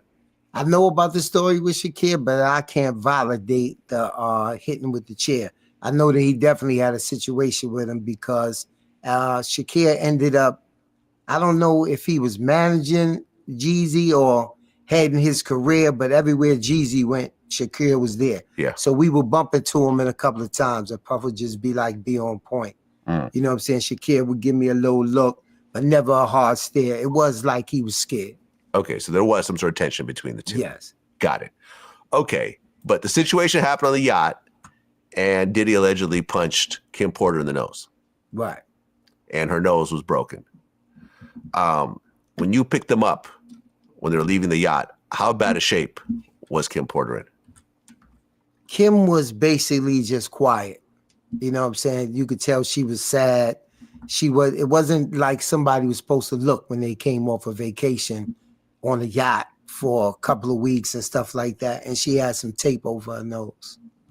Okay, and there's actually a picture. This picture here was circling around. Yeah. Okay, so that tape over her nose, That was right around that same time. Exactly. Okay. I mean, she didn't look like she was mangled, but there was definitely something happened Right. to her nose. Right.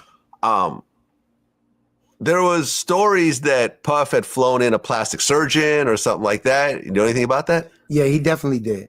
He flew in a plastic he flew surgeon. in a plastic surgeon. Good. Puff will fly in whatever you need to cover yourself up. Wow. You know what I'm saying? He's gonna fly in your doctors so that he can know he was controlling when it came to Kim. So he would fly in doctors. Anything that if anything was wrong with it, that it wouldn't get leaked out, he was able to control the situation. Okay. Well, like I said, this happened in 2005. You had been with Diddy for 2 years at this point. Leading up to this, had you seen any sort of violent altercations from Diddy? I seen him get into arguments. I seen one altercation. It was a young lady. I believe her name was Erica. Okay. And that was his girlfriend at the time. I seen them get into one big fight. At this time, I'm basically rather new.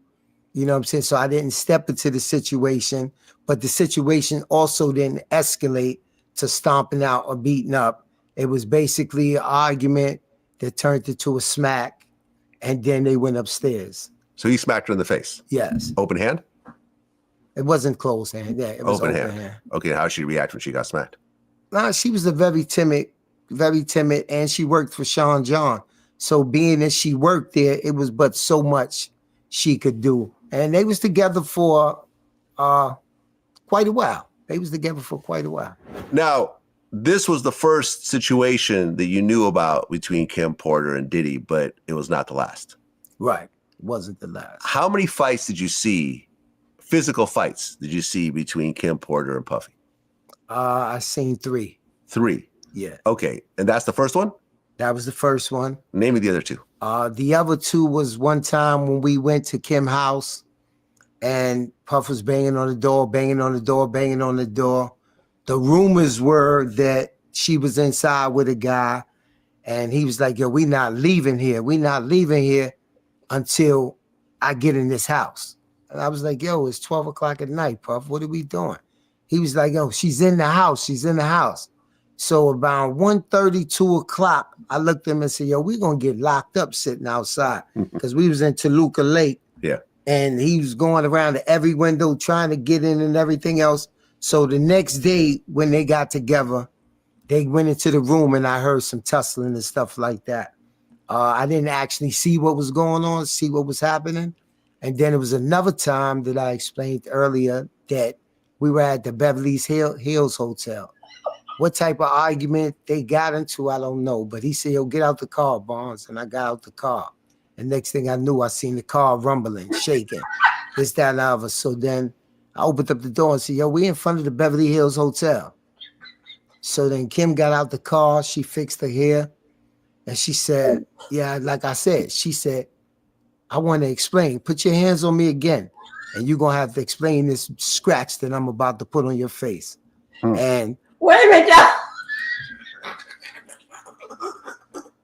Wait a minute. See? Kim,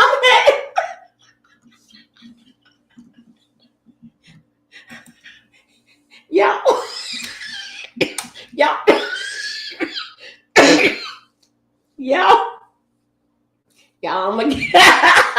I'm gonna go on the machine in a few minutes and then we'll come out and we'll do some deep dive. Look, didn't I tell you? That's the part that I was telling you. Him and they was in front of the Beverly Hills Old Hotel. Sean told him to get out the car. All day he saw the car was running. Kim was in there beating his head. Sean couldn't get out the car. Kim stepped out the car. He was in there. See, Cassie?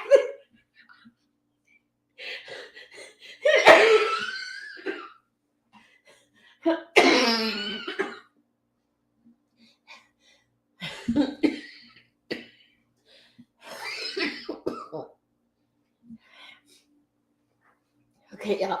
I'm sorry. I'm sorry. Excuse me.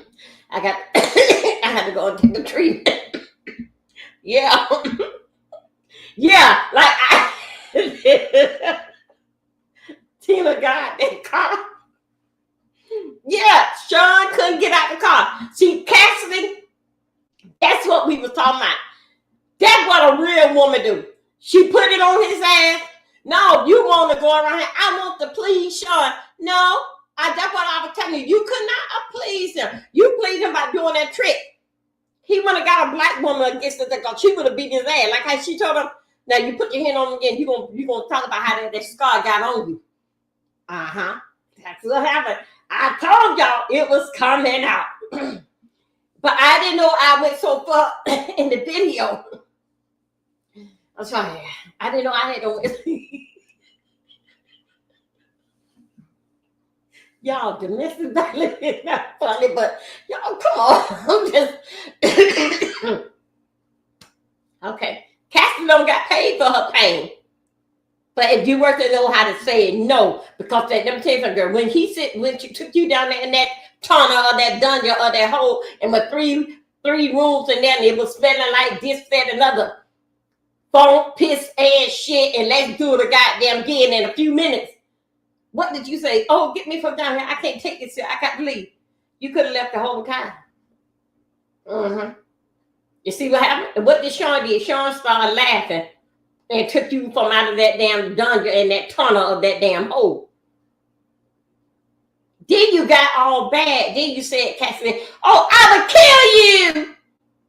I would do it, but I have somebody else to do it. Because you had no got into that thug's life. Did your mama know that? Did your mama know that? Your parents told you they knew him before you was born. He always had a bad boy, got a bad reputation. Your parents even told you, Cassie, about what had happened to with Tupac and Biggie. You wasn't born then. He is telling everything. Y'all, see that? That's why I was trying to tell y'all that, Cassie, I had a problem with your story. You said it yesterday. You could have left whenever. No, you said it yesterday. I couldn't leave. I couldn't go. Then you turned around and said, yeah, we went down in that tunnel of a damn hole. And then when I saw this, and I told him, oh, this is doing something to me. I can leave. I don't want to be down here. And he started letting me say, let's go. And then you could have did that all the while. You told on yourself yesterday. So this have to be a misstamped trial from your damn ass. Started it off like that. I told you, Cassie, I'm gonna give you your flowers, and I'm gonna give Diddy his cigar. If I don't decide to burn his ass up with some damn kerosene on his damn ass. But still yet, it made me very, very emotional yesterday. Even last night when me and X was talking, I got a little emotion. X saw me. I got a little emotion last night. Thinking about Jennifer, just think about what what woman wanted to sit up there. But guess what? You wanted to be there.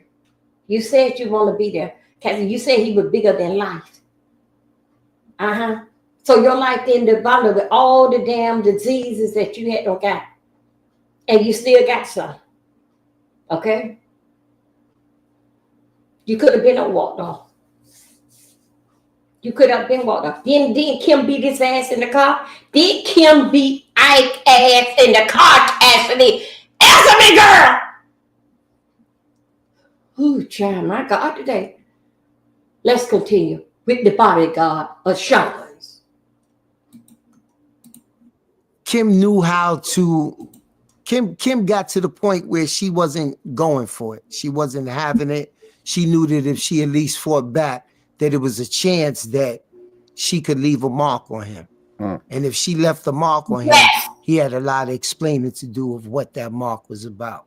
So by her saying that, it would check him and put him back into his place like, yeah, I can't do that to her. You know? Now, wasn't there a story that Kim had cut the inside of Puffy's arm, or there's an artery that was bleeding or something like that? Yeah, that's on the wrist, but that was when Gene was there. That wasn't when I was there. But the rumors and the scar is there, but I never knew what it was from. So you saw the scar on his wrist. Okay, but this was a Gene Deal story. Yes. Got it. And I guess Kim stayed because she knew, eventually, once she had technically four kids with Puffy, because the first son was technically adopted by Puff. And if she ever decided to leave, it's like what, 30,000 a month. She would just basically be making a bunch of money anyways. So she wasn't really tripping, or Yeah. It was. I'm going to tell you a story. It was a time I used to carry all.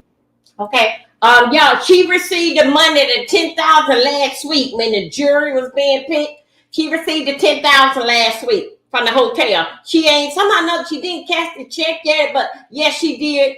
As it was told yesterday, she had received it last week. Isn't that something, Diddy? You won't be picking your feet up, kicking nobody else, and they back her ass. Now your ass gonna be kicked in the damn ass. I hope you can fight, buddy. Shout out to Rodney. The money, right? And the Louis Vuitton bag. That was Puff's personal bag, and I would carry it all the time.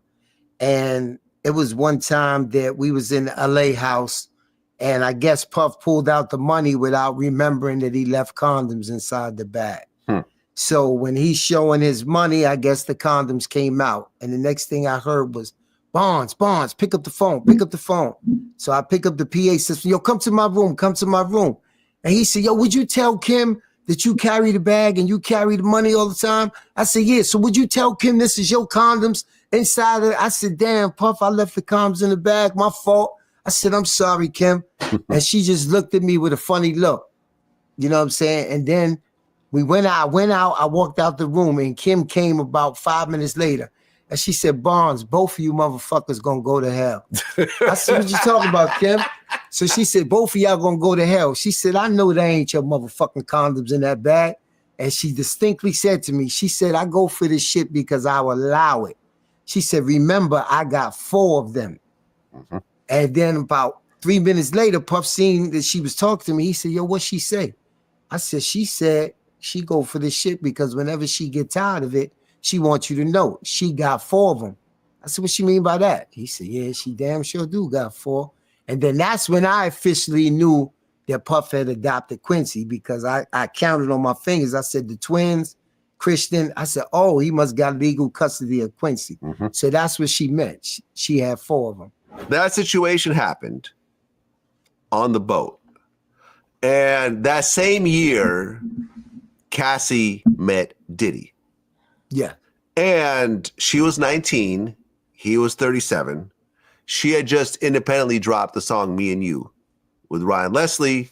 And the song was, I believe, it first kind of picked up in Germany and then started to get a little bit of buzz. And by that next year, 2006, Cassie ends up signing a 10-album deal with Bad Boy. Right. 10 albums. When you kind of say it out loud, it's kind of crazy. That's phenomenal. That's crazy. Yeah. So Cassie signs a 10-album deal with Bad Boy. She releases her debut album. Me and You was the hit song on there. It debuted number 4 on Billboard. Right. And that was, you know, although Cassie had some other songs here and there, that was her big hit song. At this time, Diddy and Cassie weren't dating yet. Right. But Cassie was an artist on his label along with a bunch of other artists. So then that next year in 2007, Kim Porter was pregnant with Diddy's twin daughters. And then Diddy had a daughter with Sarah Chapman. Yes. Who was actually Tupac's ex. Right. The Tupac and Diddy connection is really runs so deep. It's a little crazy. Mm-hmm. And I guess once Kim found out about the other kid, she broke up with Diddy officially. Yeah, Kim was upset because Sarah Chapman was also one of her best friends. Oh, I didn't know that. Yeah, so Sarah Chapman was also one of her best friends also.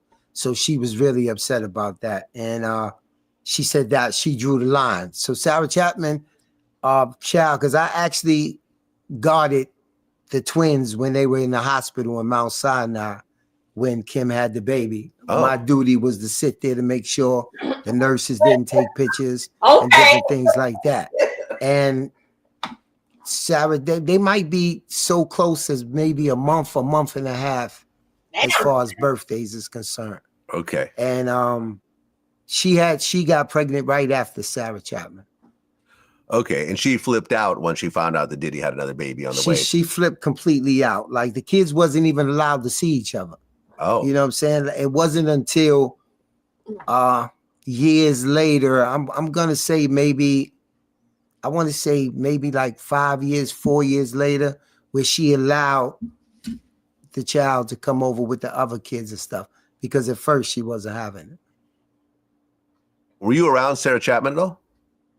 Yes, I know Sarah. Okay. I wasn't around her. I didn't really get around Sarah until she had the baby. Okay. And once she had the baby, they went to arbitration court. Me and Puff flew out there, and he went into a tantrum. And Sarah is a very quiet, timid, around the way girl.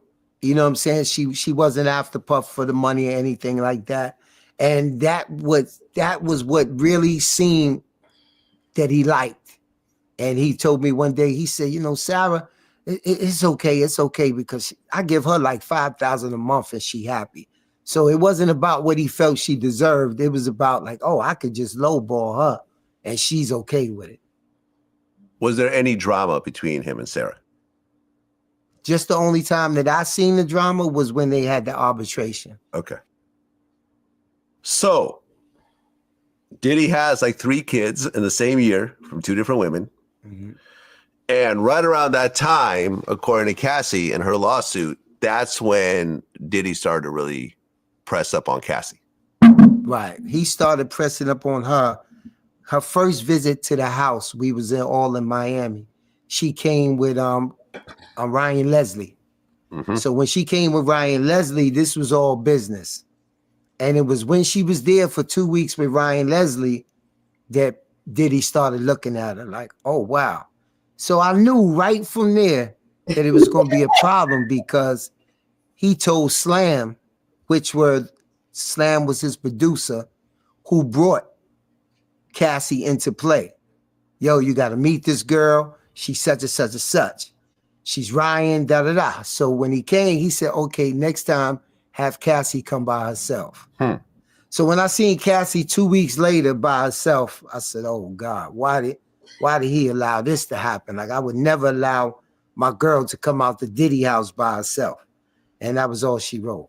Right. Because in the lawsuit, it said, that year,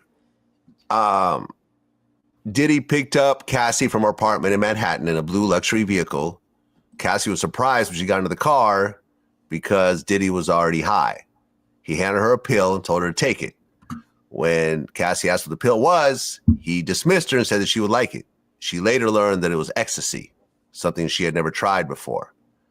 And that was the first time that Cassie claims that Diddy got her high. Okay. And you said that everyone took ecstasy in that crew. Right. That was a regular occurrence. Right.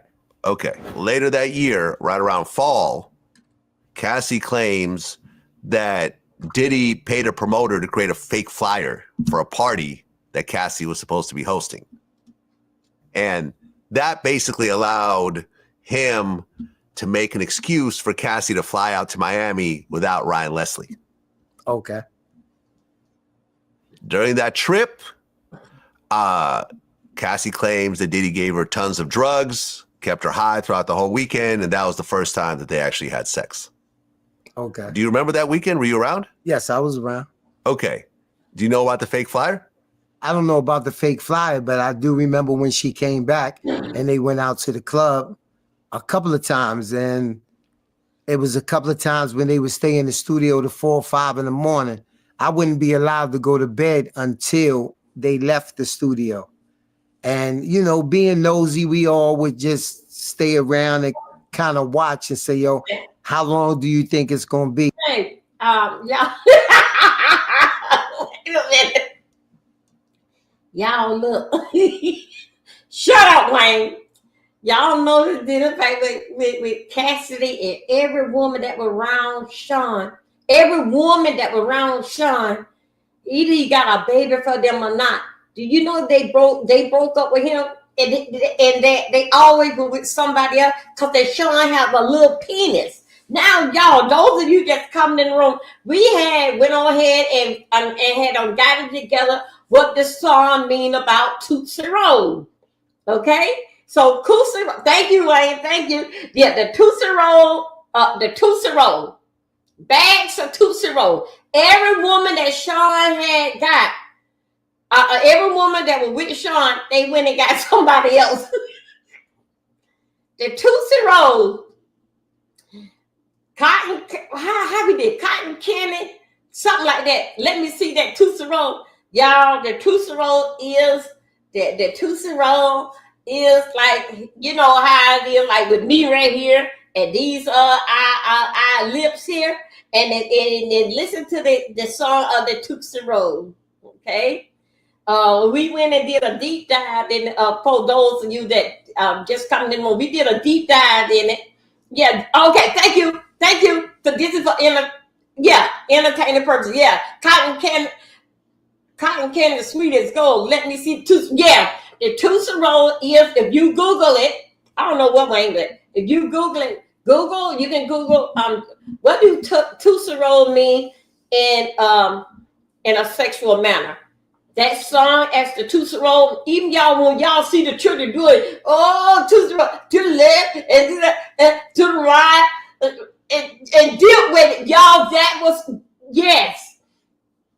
Y'all, to the back, to the front, y'all, that is a nasty song. Y'all, yes, it is. I think so. Well, I think self-love, somebody will find it. They'll see how it goes. Wayne, go and Google it. What does Tootsie Roll mean in sex? It will tell you. Anyway, that song that we slide, baby. Okay, but I can hear the song in my mind. The Tootsie Roll song, and with those bags of Tootsie Roll, it's a sex thing. It's just like that. My face here, the lips are here. My face is the Tootsie Roll.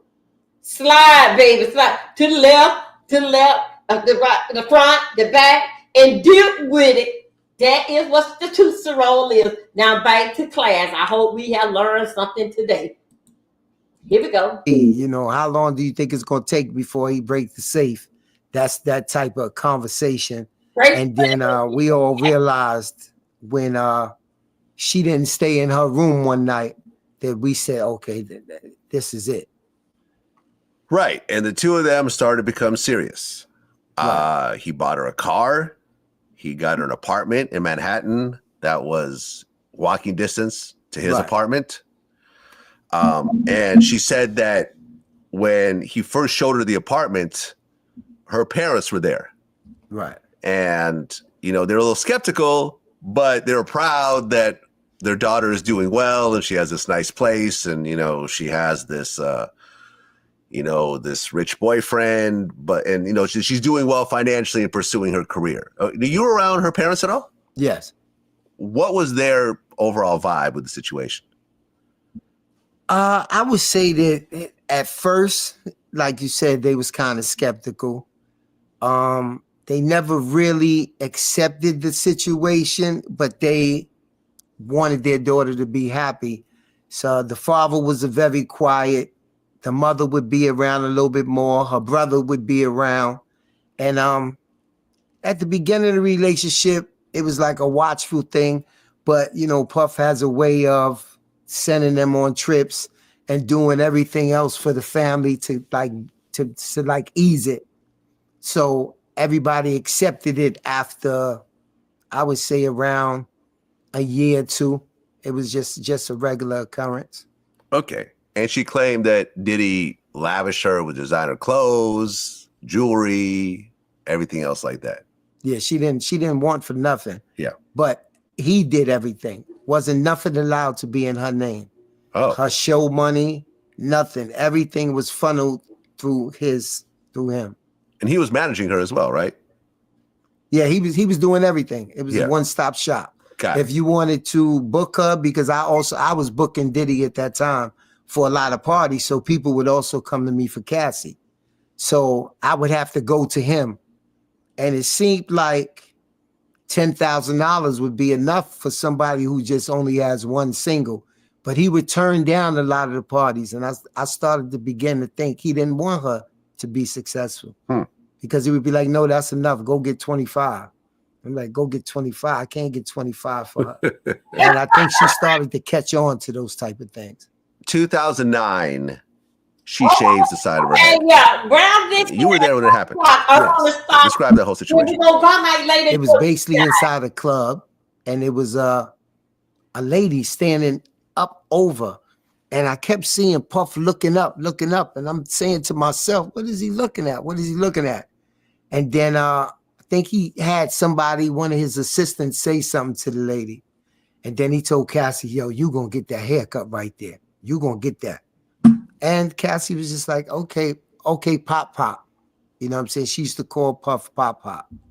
And she said, okay. And next thing you know, the next day, if I'm not mistaken, his personal barber, Curtis, was the one that cut her hair for that first time. Okay. And she wasn't against it. It wasn't forced or anything else like that, right? I don't know what happened in private, if she was rebuking it or not, but I know that next day she got that haircut. Well, and I remember during that time, it became a trend. You would go to the mall and see black girls, white girls, all with the side of their head shaved. And yeah, she became a trendsetter. It became such a big thing that nobody ever looked at it as controlling. We looked at it as a brilliant marketing move. Yeah. Okay. Well, that same year, Cassie got breast implants. Yes. And originally she got D cups. Forget about it. Which with a girl that small, I mean, I've met Cassie before. Love You know, I didn't know her, but I've ran into her. I've had brief conversations with her. She's a relatively small girl. D cups on a girl that size is a little bit silly. Right. But who ultimately she did decide to get the D cups. When she got home, Puffy was upset. Right. And she had to go back and get C cups. Okay. I remember that specifically because she had to wear things where she couldn't pick up stuff. So I used to have to help out the car and pick up her bags and things like that because she was wrapped up. Okay. But when he told her go back and get them redone, was she upset? I didn't know. I didn't know if not, because my job was she just went back. I didn't have that conversation of whether she was upset. How long after the first breast job did she go back and get the second? If I wanna, don't hold me to it. It was so long ago for lab, but I would say a couple of weeks. A couple of weeks later. Yeah. Okay. Well, you described at one point that she was almost like a crash dummy for Diddy, where he would just have her do stuff. And yes, I felt that way because she was a child. She was a kid. She was manipulated, and she was with one of the most powerfulest men inside the business. And if anybody could get us somewhere, it would be Diddy. You know what I'm saying? So when we would be around her, he would say, yo, she's going to blow up. She's going to do this. She's going to do that. Yo, I need her to work with this person to that person. So he would put in the work as if he was trying to help her. But if you sat back and watched it, you would say, no, he's trying to control her. That year, there was an incident in a New York City nightclub where I guess a guy walked up and tried to talk to Cassie. Right. Cassie got upset. I'm sorry. Right. What happened? He smacked the guy. Okay. And we was outside the club, and then they came rushing him out. And I was like, yo, what happened? He was like, yo, man, he just smacked you. So, we got to the house. By the time we got to the house, we was there for about a half an hour. And then he got the phone call that the guy would not press charges if he brought him down $30,000. So we went in the safe, got the $30,000, and they went and took it down to the guy. And you never heard nothing else about it again.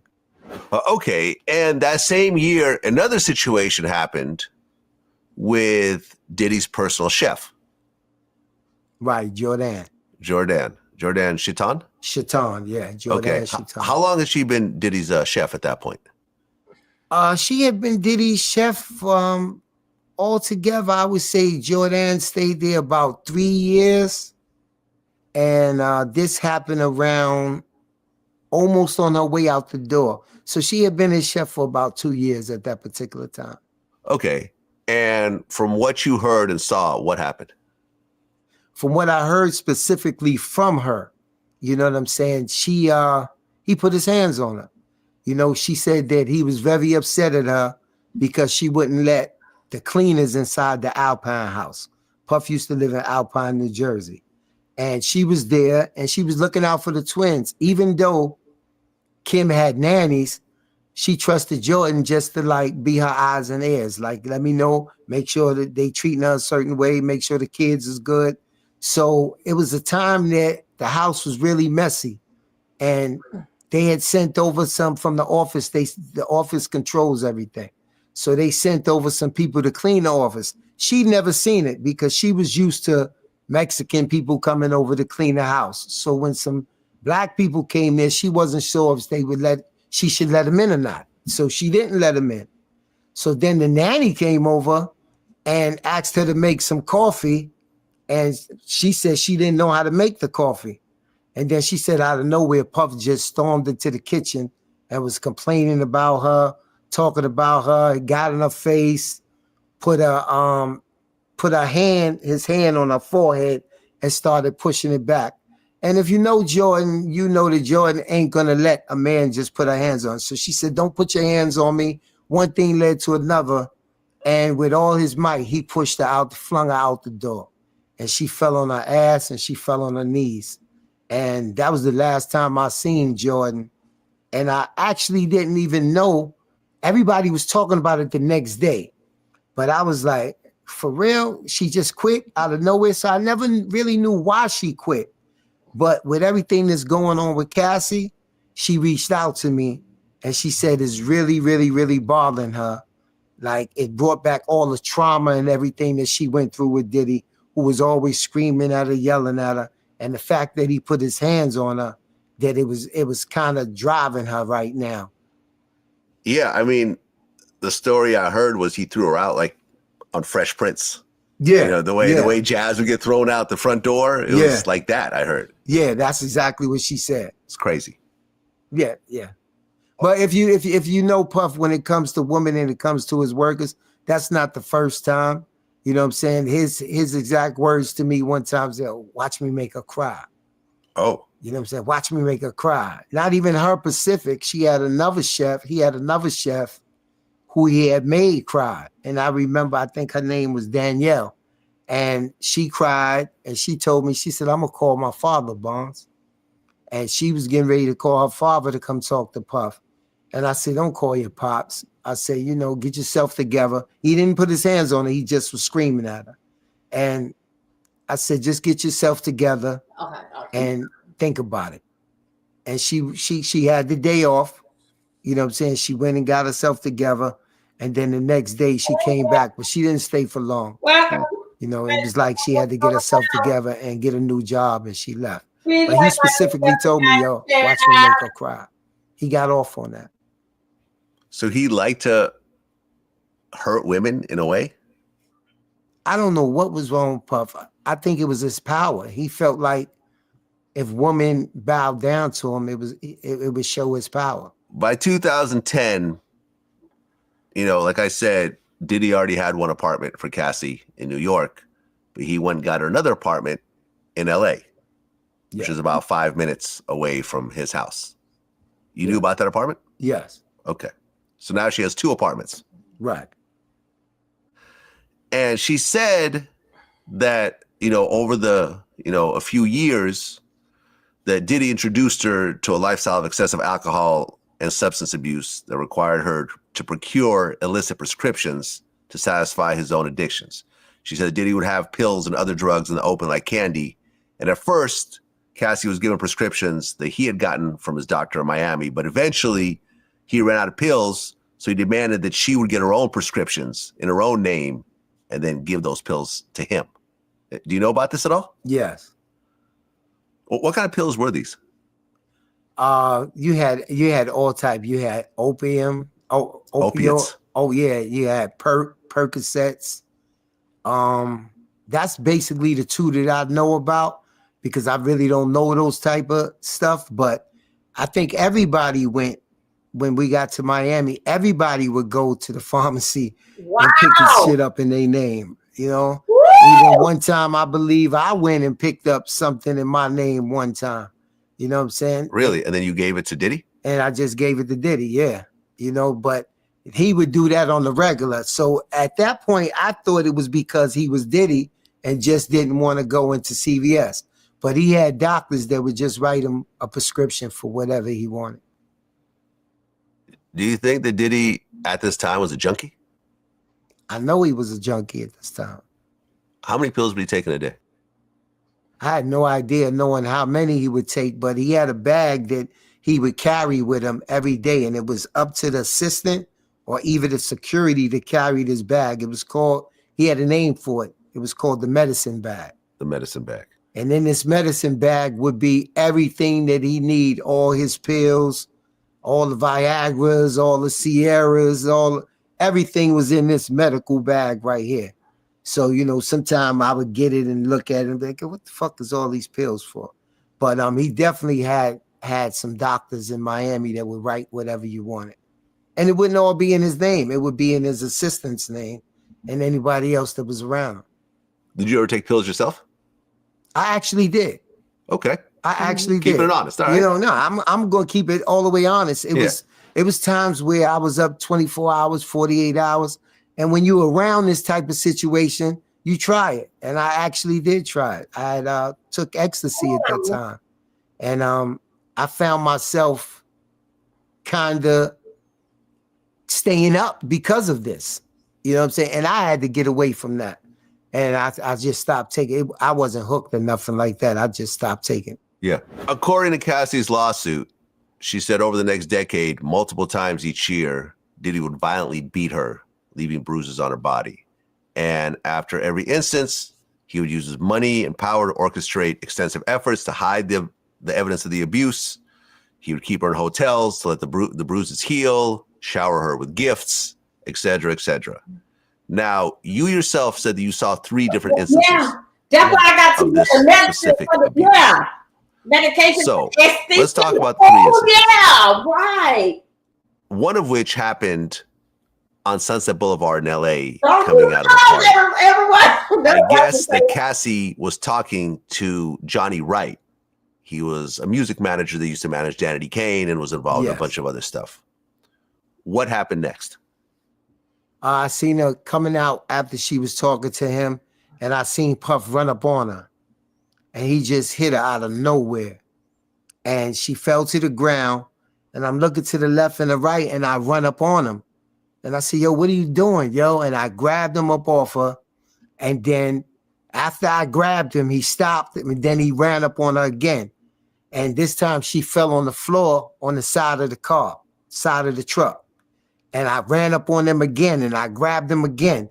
And I said, yo, what are you doing? We inside here. Yo, get in the car. And I pushed them inside the car. Cassie got inside the car. They started fighting inside the car again. I had to pull over, get back out the car, separate them again. By this time, Cassie is just like her hair is distraught. I didn't see the bruises at that particular time. And then we took them back to the house, and they went into the room. And they started fighting again. And then I seen Cassie run up out the room. And he was like, yo, Barnes, get her out of here. Get her the fuck out of my house. Get out of my house. And the assistants had called over. And they called over to the London hotel. And he said, yo, take her over to the London. And I went to the front desk. They had her keys ready for her and everything. And then she went upstairs to the London hotel. Well, this was covered in the lawsuit. According to her words, she said in the car leaving the club, Diddy beat her, pushed her into a corner of the vehicle, and stomped on her face. Diddy's security, Roger Bonds, you're actually named in the lawsuit, tried to stop the beating, but was unable to de-escalate the situation. When the car arrived to Diddy's house, Cassie tried to run away, but Diddy followed her, proceeded to kick her again in the face. Damn! Cassie was bleeding profusely and was ushered into his house, where she began to throw up from the violent attack. Upon recognizing the damage he had done and the evidence of the abuse, he panicked and he forced the staff to bring her to a hotel suite at the London Hotel, she just said, where she was required to stay for a week. While in the hotel, she asked to go home to her parents, but Diddy wouldn't let her leave. She lied to her mother when the story was kind of started to circulate, and he basically told one of his assistants to buy her a whole bunch of gifts, and they were delivered to the hotel room to try to pacify her. Right. Stories pretty much match up. Exactly. So everything I just described Is what I'm saying. is what you're saying. Because it's true. Okay. Did you actually see her at the London hotel? Yes. And I would go and check on her. You would go and check on her. I would go and check on her. And you described she had a black eye. Yeah, she had a black eye. And one time that I went, she opened up her shirt. Because I said, yo, Cassie, you okay? And she was just looking at me. She looked at me like, I looked at her like a daughter at this particular time. But you had to be really careful with Cassie, because if you talk to her while she's alone, she'll tell you one thing. But it was like she was so scared of Diddy that when she got alone with Diddy, she would actually tell him that she was talking to you. So she told me she opened up her shirt. She had only had to open it one button. And she opened up her shirt and she had a purple bruises all over her chest. And she just started crying. Right. I guess you said that she was worried that it might be more serious, like her ribs were broken. Right. But he had some doctors go check on her. He didn't want to see her, and he didn't want her around the house because he didn't want to face what he did to her. He didn't want people asking questions about what happened. So she stayed in the London hotel. Then from there, if I'm remembering correctly, she went home for a little while. And then the next time you just seen her back at the house like nothing happened. Well, the question that a lot of people ask was, if you saw this, and there is no gray area here in terms of what happened. He viciously beat her. She's badly messed up. But you didn't leave your job. You continue to work for him. So in a way, people are almost blaming you for enabling the situation in a way. Right. I find that kind of funny that people say that, right? Because out of so many security people, out of so many assistants, so many people around, why did Cassie mention my name? And the reason she mentioned my name is because I was the only one that would try to help her in those situations, which in reality, at that particular time, I was able to diffuse these situations, or at least to get him to like, damn, Barnes just broke it up. Okay, that gives a person a time to now think about what they're doing. So to me, I felt like me getting in between that was stopping the situation of him maybe even accidentally pushing her on the floor, murdering her, killing her, whatever.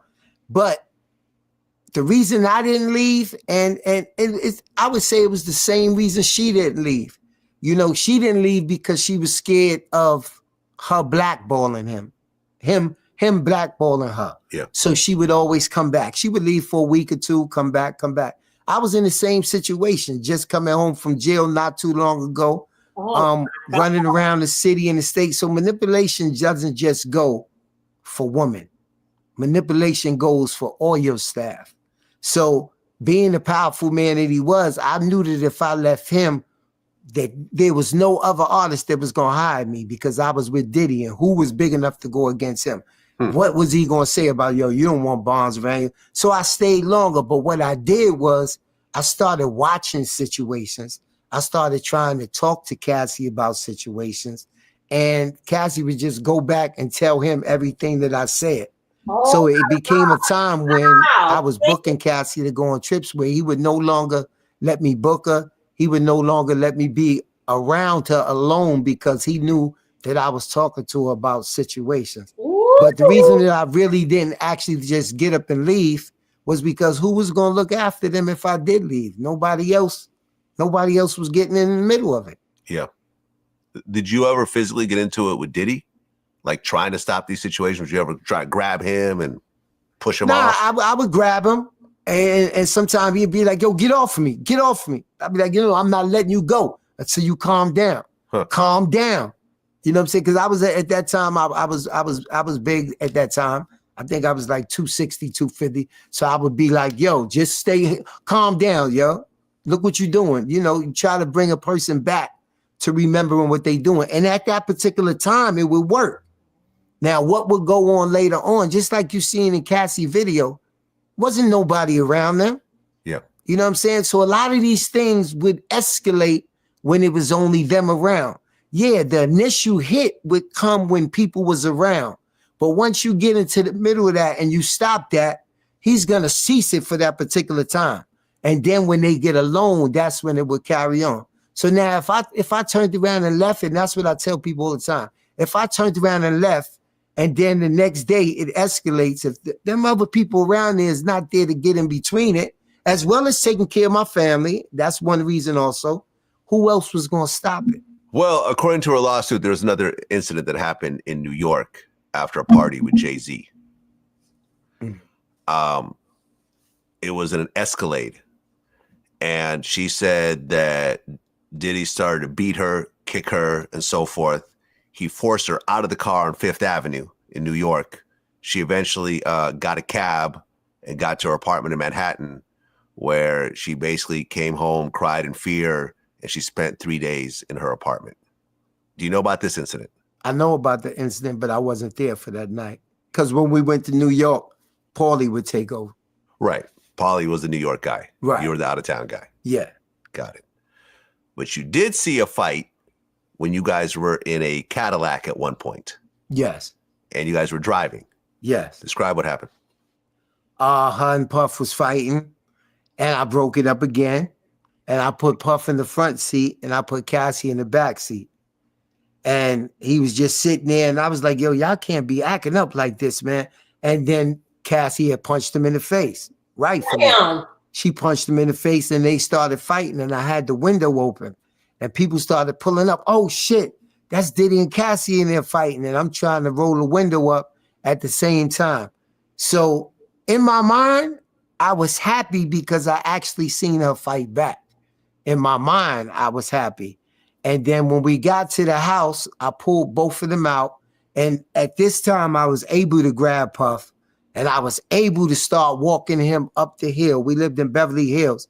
So I started walking him up the hill. And then Cassie ran behind me and she kicked him. You know what I'm saying? And when he went to chase her, I grabbed him again. And I was able to stop it. So these are the things that people don't talk about. So I was able to stop it at that time. And then later on, they went in the house. It was almost like they would stay in the room for 2-3 days at a time, doing nothing but getting high. And then when they came out the room, it was like a different person. Cassie would be like a whole different type of person. She was very quiet. She started really not talking. And that's when I started realizing, like, she's at the point where she's just terrified. Well, when she punched Diddy in the face in the car, I guess she had a ring on? Yeah, she had a ring on. She had a monkey ring on. And the reason I remember this monkey ring on is because Uncle Paulie had left this same ring in LA one time. And he said, yo, Bonds, when you get to the house in LA, yo, I left Cassie ring. So I said, okay, I'll get it. So I got the ring and I put it in a tissue. And you know how you just empty your pockets out one day? I emptied my pockets out and I threw the ring away. And this ring was a $10,000 ring. Wow. So I just threw it away. So when I went back to Ralph's to look in the parking lot, it wasn't there. So I went to, well, I forgot the jeweler name, famous jeweler on Fifth Avenue. It's Loren, something Loren. And I went to her. She knew who I was. Mm-hmm. And she gave me the same ring again on a payment plan. And I said, yo, I can't go back and tell them I lost this ring. And she said, okay, I'm going to give you the ring, Bonds, but you got to pay me $1,000 every month. And I said, okay. And lo and behold, it was a see no evil, hear no evil, speak no evil ring. The three monkeys. The three monkeys. Yeah. But this was a see no evil. So the ring that she gave me was a hear no evil. Everything else was the same. And once again, when Cassie got in the room alone with Puff, for some reason she was afraid. And the next thing I heard was, Bonds, pick up the phone. Pick up the phone. And I picked up the phone. And he said, yo, what happened? You lost the ring? You lost Cassie ring? And I said, yeah, I lost the ring. He said, why you ain't tell me? I said, why should I tell you? I said, you always arguing with people about not handling things themselves. So I went down to the jeweler. I took responsibility and I got another ring. He said, yeah, but that's not exactly the ring. You had to really look at it and see that it was different. And he left it at that. But that was just one of the reasons why I couldn't really talk to Cassie and couldn't really help Cassie, because when she was on drugs, she would tell him everything. Yeah. So it's almost like two crackheads that are always fighting each other in a way, just high off drugs and just beating each other up, like the shit you see in the street almost. Yes. Because they're all high on drugs as all this is happening. Yeah, they all the time. And then they would get the IVs in the morning and have the people come shoot them up with nutrients and things like that. And then the next thing would happen again. They wouldn't do these type of things in the house most of the time. It was like he had houses in LA, but he would say, yo, this Friday, me and Cassie going to a hotel. And they would go from Friday to Monday. You know what I'm saying? Like whatever they was doing, they didn't want people that lived in the house with him. Like I lived in the house. One of his assistants lived in the house. The stuff that they was doing and the people that was coming to see him, they didn't want nobody else to see. Well, there was an incident where you saw Puffy punch her in the face. Yeah. What happened there? He punched in the face. And Wait a minute, y'all. Y'all, girl, good night. Wait a minute. It's not funny, but y'all gotta understand this here. The bruise on Cassidy allegedly hold on. Y'all, I'm sorry. Y'all, look, the bruises on Cassidy, my opinion about it is that when she looked at the bruise made her cry. But actually, the beating itself, she did not feel it.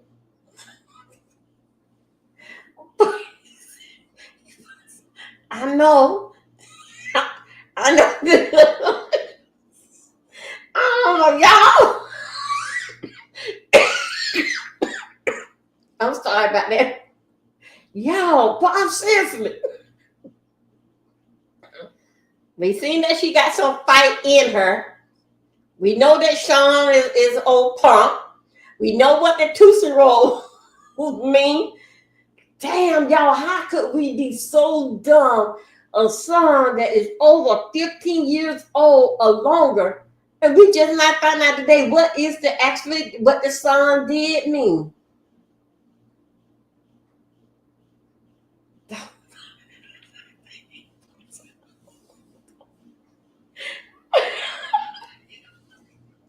Y'all, y'all, excuse me, but it's not funny, but y'all, I feel so damn. Then even I tried to do the Tootsie Roll, Tootsie Roll. Then I always thought that was a dumb dance anyway. And then all of a sudden, y'all, we live long enough. Maybe when Sean trial get over it, we gonna know what these little slang words come out. Tootsie Roll. Yeah, I feel so dumb. The Tootsie Roll, y'all. Yes. Yeah, no, ma'am. Yes, I feel so done. That the song, the Tootsie Roll, y'all, the Tootsie Roll, it's again, this is the woman lips, and this is in here, and slide. Cotton candy, sweet as gold. Let me see that Tootsie Roll. Oh my God. Damn, y'all. Y'all, you know what? We need to stay woke. We old folks don't need to go to sleep. We need to know about what these children are listening to in our house. Yeah, it was. Oh, God. Dip, baby. Yeah, man. We know what the dip is. Of course, we know what the dip, baby, is. Oh, God. Boy, these kids come up with everything that they can make into a song, to make it into a hit. All in the front, the back, to the side. Dip, baby. Come on, let's dip. Damn, Lord, have mercy. Oh, my God. Jesus. I cannot believe it. Shame on me. Damn, Dolphin. Okay. So what? I'll be smart at 58. So what? I'm learning. At least I did learn something at 57. that what the Tootsie Roll really mean. Okay, you guys, what time? Oh God, it's on 5:15. You guys, I tell you what, we're gonna see you. I'm gonna see you guys in a little bit. And also too, thank you for yeah, we did over 2 hours or something together. But what I'm gonna do, she know what not do. Yeah, she did. But you know what? We're gonna come back. We're gonna basically go into the pier, finish watching this here, and go. But those, I think, with those that want to see it, it's over here on Vlad, Black TV, and it's a Diddy former head of security, Roger Bond, and also the abuse he witnessed. That's what's the name of it. And then we left off at. Let me see which one that we are at. We left off at. We left that at 49 minutes. That's what we left out at. And then you'll be all caught up. 49 minutes on, then you guys can hear the rest. When we gonna come back, I'm gonna put on the community. We're gonna talk about the pill mills in Florida, the drugs. And I'm gonna show you some videos on that. We gonna talk about it. It's gonna be an open panel and y'all gonna ask me. I don't know really.